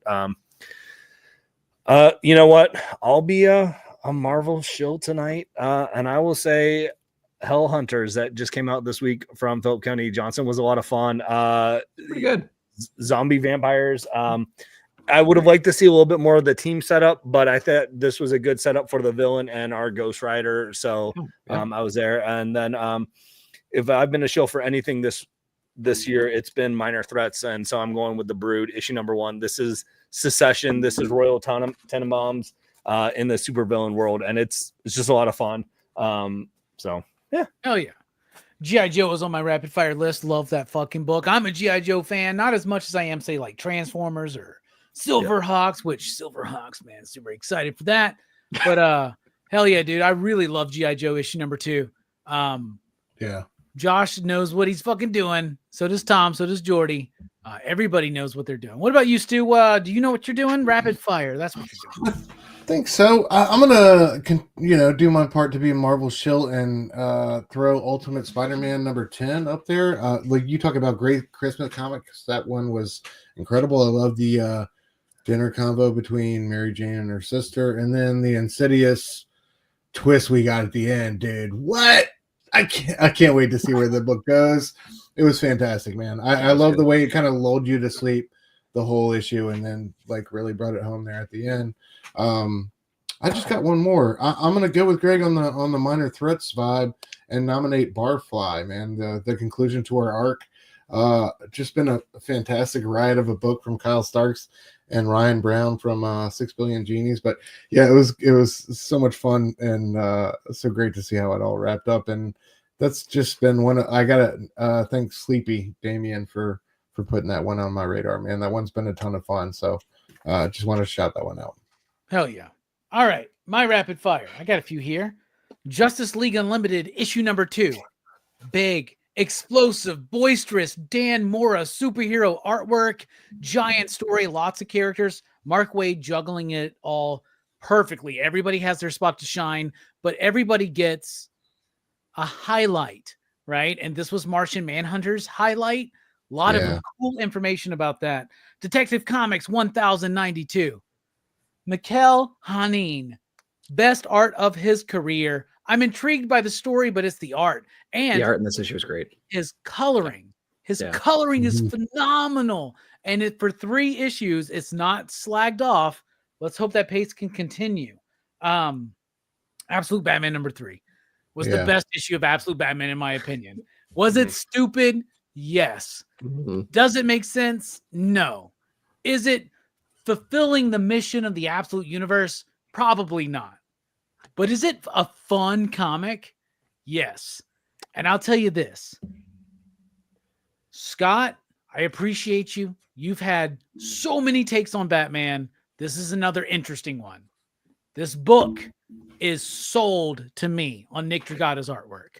That artwork is amazing. Yeah, I think if John Romita Jr. or if even Greg Capullo was doing, well, maybe not Greg, but if like other artists were doing this, it wouldn't work, right? Like if Mike Hawthorne was doing this book, it wouldn't work. Nick Dragata is so essential to the success of this book. So keep him on as long as possible. Transformers number 15. I didn't want you to have to change a graphic tonight, so that's why I picked Damn tonight. But Transformers number 15 was amazing, y'all. This is a book that is hitting that nostalgia button, but doing something different with the franchise. Daniel Warren Johnson realizing that Transformers is a story about war and its effects on the soldiers who fight that war. And really leaning into that, making it tragic, nuanced, and bold. I fucking love it. And Jorge Corona, killing it. How about this? Patra, issue number 4.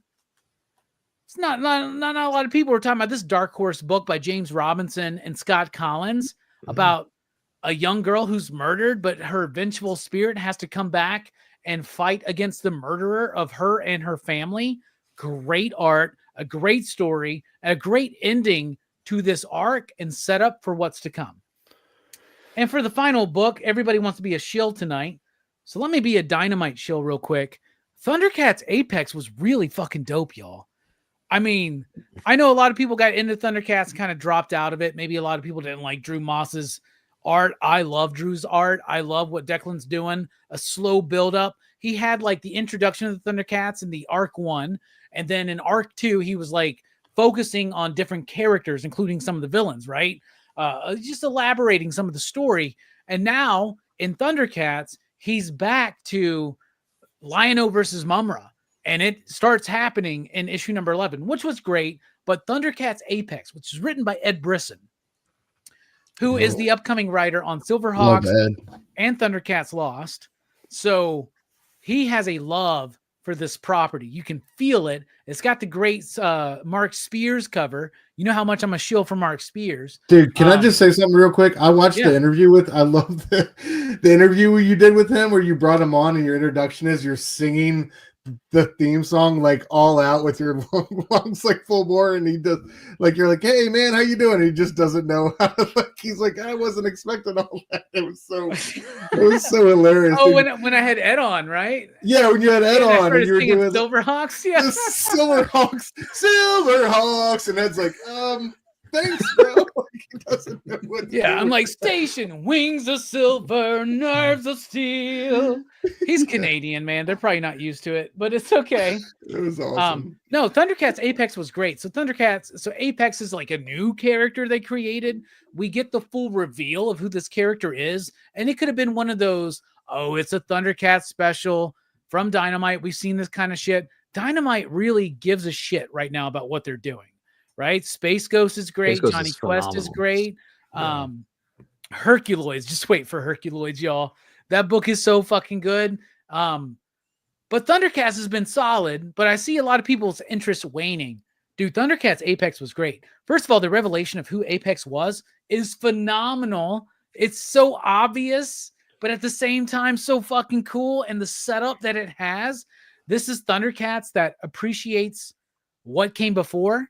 But like Rom or Daniel would do, D-Dubs, we're doing something different with it.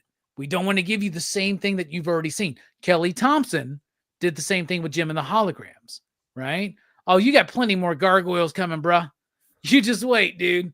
Dynamite's got a lot of cool stuff coming up, including Joe Casey doing a Space Ghost Johnny Quest crossover with Space Quest. Sounds super dope. All right, enough Dynamite shilling. But seriously, Thundercats Apex was really fucking dope. I don't even remember who the fucking artist was on that. I got to give a shout out to that artist because that was fucking dope. Who's going to be the first one to figure out the artist? I thought you just said it. I'm trying to look first arc? Not the first arc. Apex is different arc. Oh, sorry. It's a special. Rafa Labosco. Yeah. Fucking fantastic. You could just read that one issue and it would be great. Seriously. Anyway. Thus concludes Rapid Fire, but before we wrap up the show, who is the Marvel shill? Now, I want to see you out there in the chat. Who do you think on the panel? Yeah, before you reveal, let's do the chat. The Marvel shill is here on the panel right now. I know Greg knows. Who could it be? These three guys don't know. Let me know. I want to know, you in the chat, who do you think the Marvel shill is? Nick, Eric, or Stu? Nick, it could be me or Robbie too. We know. It could be me. Yeah, it could be one of us. We know. Yeah. It ain't me. I'll tell you that. It ain't me. Trust me. I'm not on the list. I think I got a good shot. I think it's Stu. I think it's Stu. Nate Changes says Nick. Abel says Eric. Nick says Stu, right? Is that what you just said? Yeah.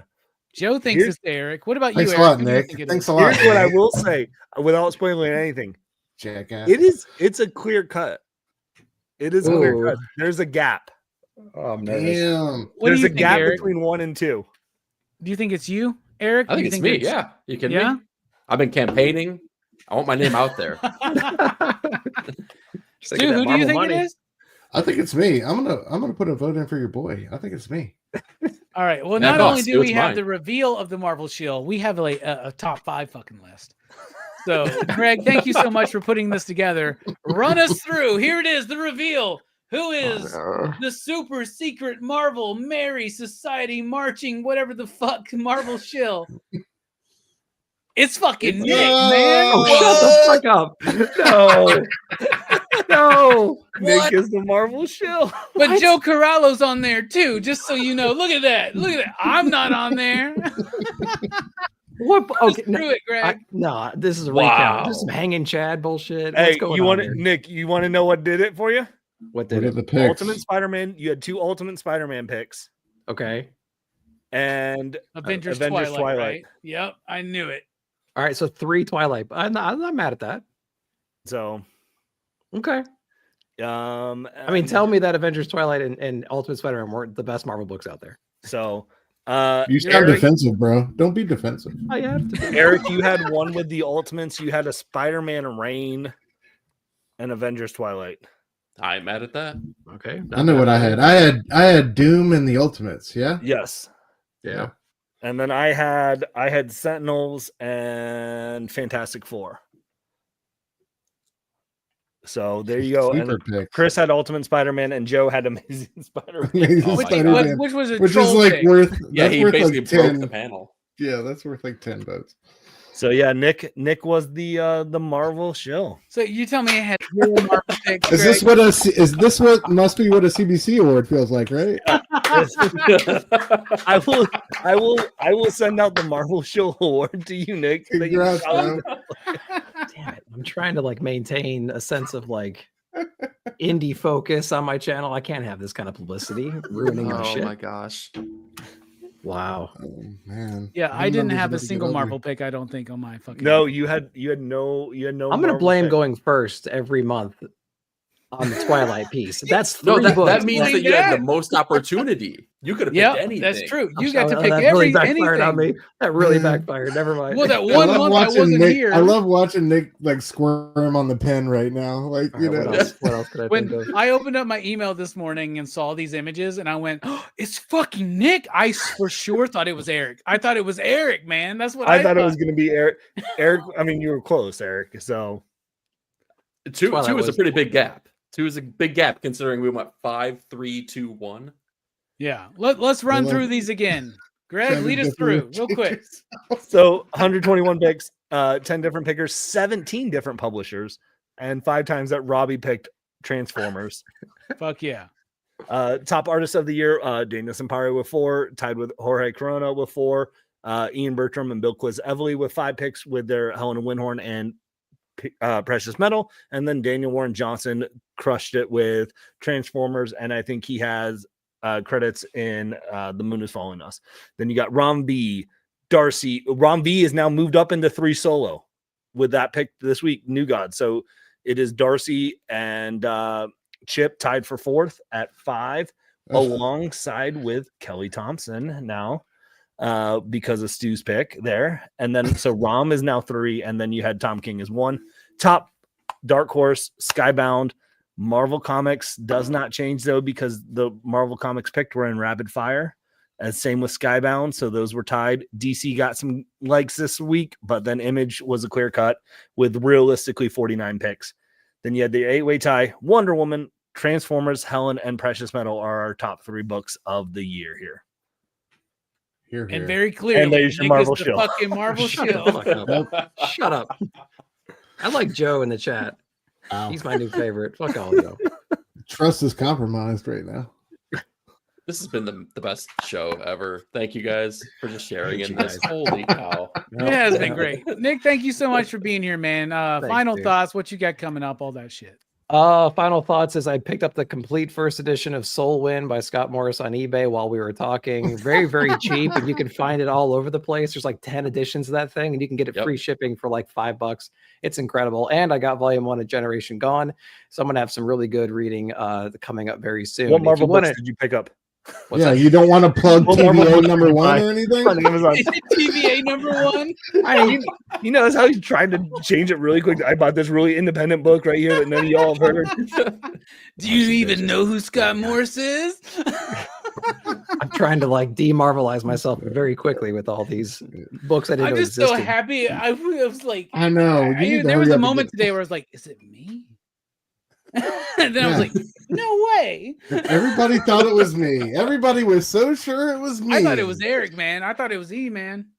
Dude, I looked over my own stats, and Marvel honestly was like pretty much like taking out like Skybound and stuff. It was my second publisher of the year.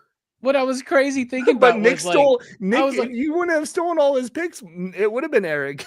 Yeah, you would have been. But like, what's crazy is like I like misremember. I just think, and I like in my head, I was like, well, Eric read all that X-Men shit, so I bet he fucking picked some X-Men books. Yeah, but I hated all of them. Yeah, but they all sucked. Yeah, that fucking hippie loved all that shit. Except for Kieran Gillen's books. Kieran Gillen's X-Men, fantastic. Hey, I picked the 2 good Marvel books, so there you go. A lot. So apparently. I jumped on the grenade, so you guys could walk into 2025. I do think if you go back, man, Greg, maybe you can mention this, but I do think if you go back, Nick would be like, well, let's go ahead and get the Marvel book out of the way. I'm pretty sure that was said a bunch of times. I know nobody else is going to talk about Marvel, so let's go ahead and start with Avengers Twilight. This was really, and also it's really surprising when they have a book that we want to talk about so quickly. Like, I mean, honest, I get accused of being a Marvel hater. I guess I am. I don't fucking know. I like how the narrative's switching right now. This is great. Yeah. They need honestly, they need to like pick themselves up and dust themselves off and find out what they're trying to do. Like they need this. Shoko, she just got back. Let you know the Marvel shill of the year was fucking Nick, man. Oh, shut the fuck up. Get it off. Get off the screen. It's gonna be on Instagram very soon, man. You just wait. It's coming. Greg, if you want to send me updated stats now that we got a little bit, you go for it. Well, then we'll publish them tomorrow or next day. Take your fucking time. Who cares? We got plenty of time till the end of the year. Eric, thank you so much for being here. Oh, I want there to be like a Scooby-Doo type reveal where it's not really Nick sitting in that chair. He just takes his mask off and it's CB Cebulski that's been here the entire year, just shilling these books. And I would have got away with it if it wasn't for you. Yeah, exactly. Yeah. Put that graphic together, Bearded, and we're a go. Eric, thank you so much for being here, man. What you got coming up? My weekly comic book reviews drop every single Monday morning, so be on the lookout for On the Pull List, where I talk about all these wonderful comics plus a plethora more. Other than that, my year-end video had dropped as well, where I go over some of the best things throughout the year. Again, some of the things we talked about today, a whole heck of a lot more though. So I'm on all of those. You got Marvel Comics on both of these, don't you? He had Ultimate on his best of the year, so I don't want to hear that bullshit. Yeah. Ultimate Spider-Man. Who else was talking about Spider-Man? I can't remember. I might have 2 Marvel books in my top 20 this year. And for the first time I have a Dynamite book. There we go. And for the first time I have a Titan book. Think about that. Huh. Yeah. Interesting. Most of them are probably Image and DC though. Or Energon. I guess that's probably. I think like most above of them all are else, Skybound. we need to recognize Image as like it's not the big 2 anymore. You know what I mean? Like I feel like that's still like a stagnant like thought that people hold on to. Image is out here running shit. It's the big one. Shout out to Image. Yeah. Shout out to Image. Well, the problem is Marvel's still making the most money. I know. So I guess we haven't fixed the comic book industry yet. Yeah, you're right. We need you, Joe Corallo. Where are you?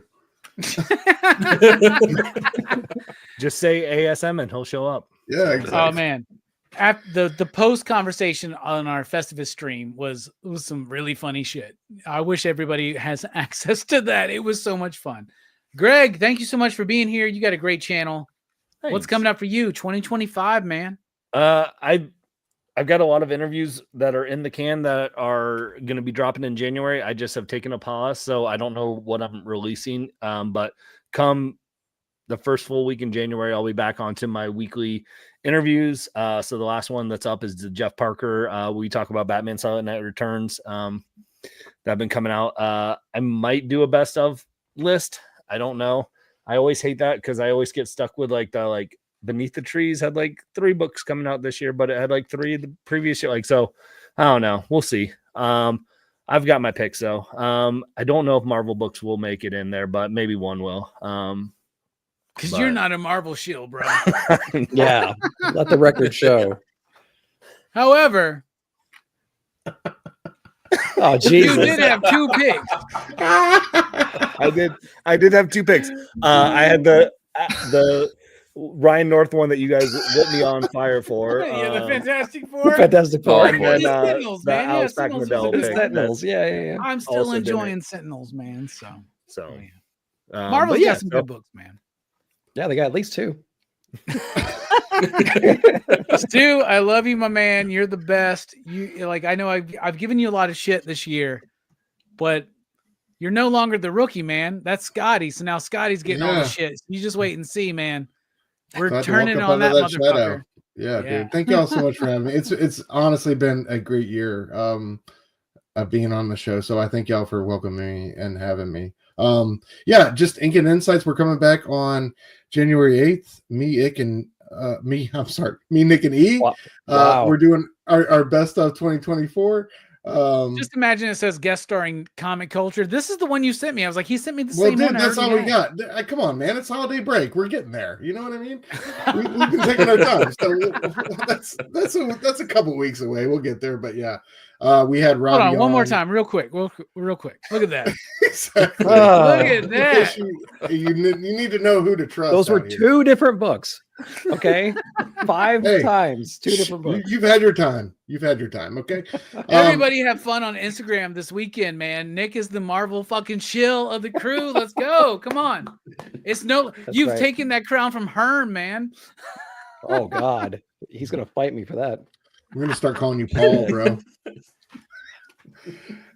But yeah, every Wednesday we're coming back on the 8th with Nick and E, 9:30 p.m. Eastern on Dr. Doom's Fan Club, talking best comics of 2024. Y'all come join us. Hell yeah, man. Yeah. I love this show. We're doing it again in 2025. Be here for the last week of January. We'll be back talking about our favorite shit, and we'll see if Nick's going to not talk about Marvel books anymore. Ever again. To avoid that. I hope we get an Avengers Twilight book right off the start. Oh, and Nick, it's like the best book ever, and Nick won't pick it and none of us will pick it until round 2, and he's gonna have to pick it because he's like, it's so good. Like Hell Hunters becomes the next Dark Knight Returns, but Nick just won't fucking recognize it, right? It's the next Power Fantasy, right? Yeah. But Nick just won't fucking get it. Imagine Darcy and Ian putting out a Marvel book, and his brain will just explode because he can't talk about it. Yeah. Oh my God, that's gonna be so much fun. All right, for me, like shows or like weekly comic book review always going. Top 20 coming soon. PCP Movie Night returns January 6th. We're doing the Karate Kid franchise. I'm doing something different this year. On my rewatch, I'm watching them all backwards. So I watched the Jackie Chan one for the first time last night. Not as bad as I thought it was going to be, guys. Oh, yeah. So next up is next Karate Kid. So I want to end on a high note. You know what I'm saying? I'm actually I know this franchise enough. I'm going backwards. So there you go. Yeah, you better hope Spider-Man 3 or Reign 3 doesn't. That wasn't Nick's big book this year. I think that was more Eric's thing. That was Eric's. Yeah. I dug that one a lot. Yeah, we both did. It was great. Yeah, we both did so good. All right. Well, we're dipping out. Links below in the description to all these fine gentlemen's channels. As always, station, pop, boom, read more comics, make more comics, and read better comics and make better comics. How about that? Yeah.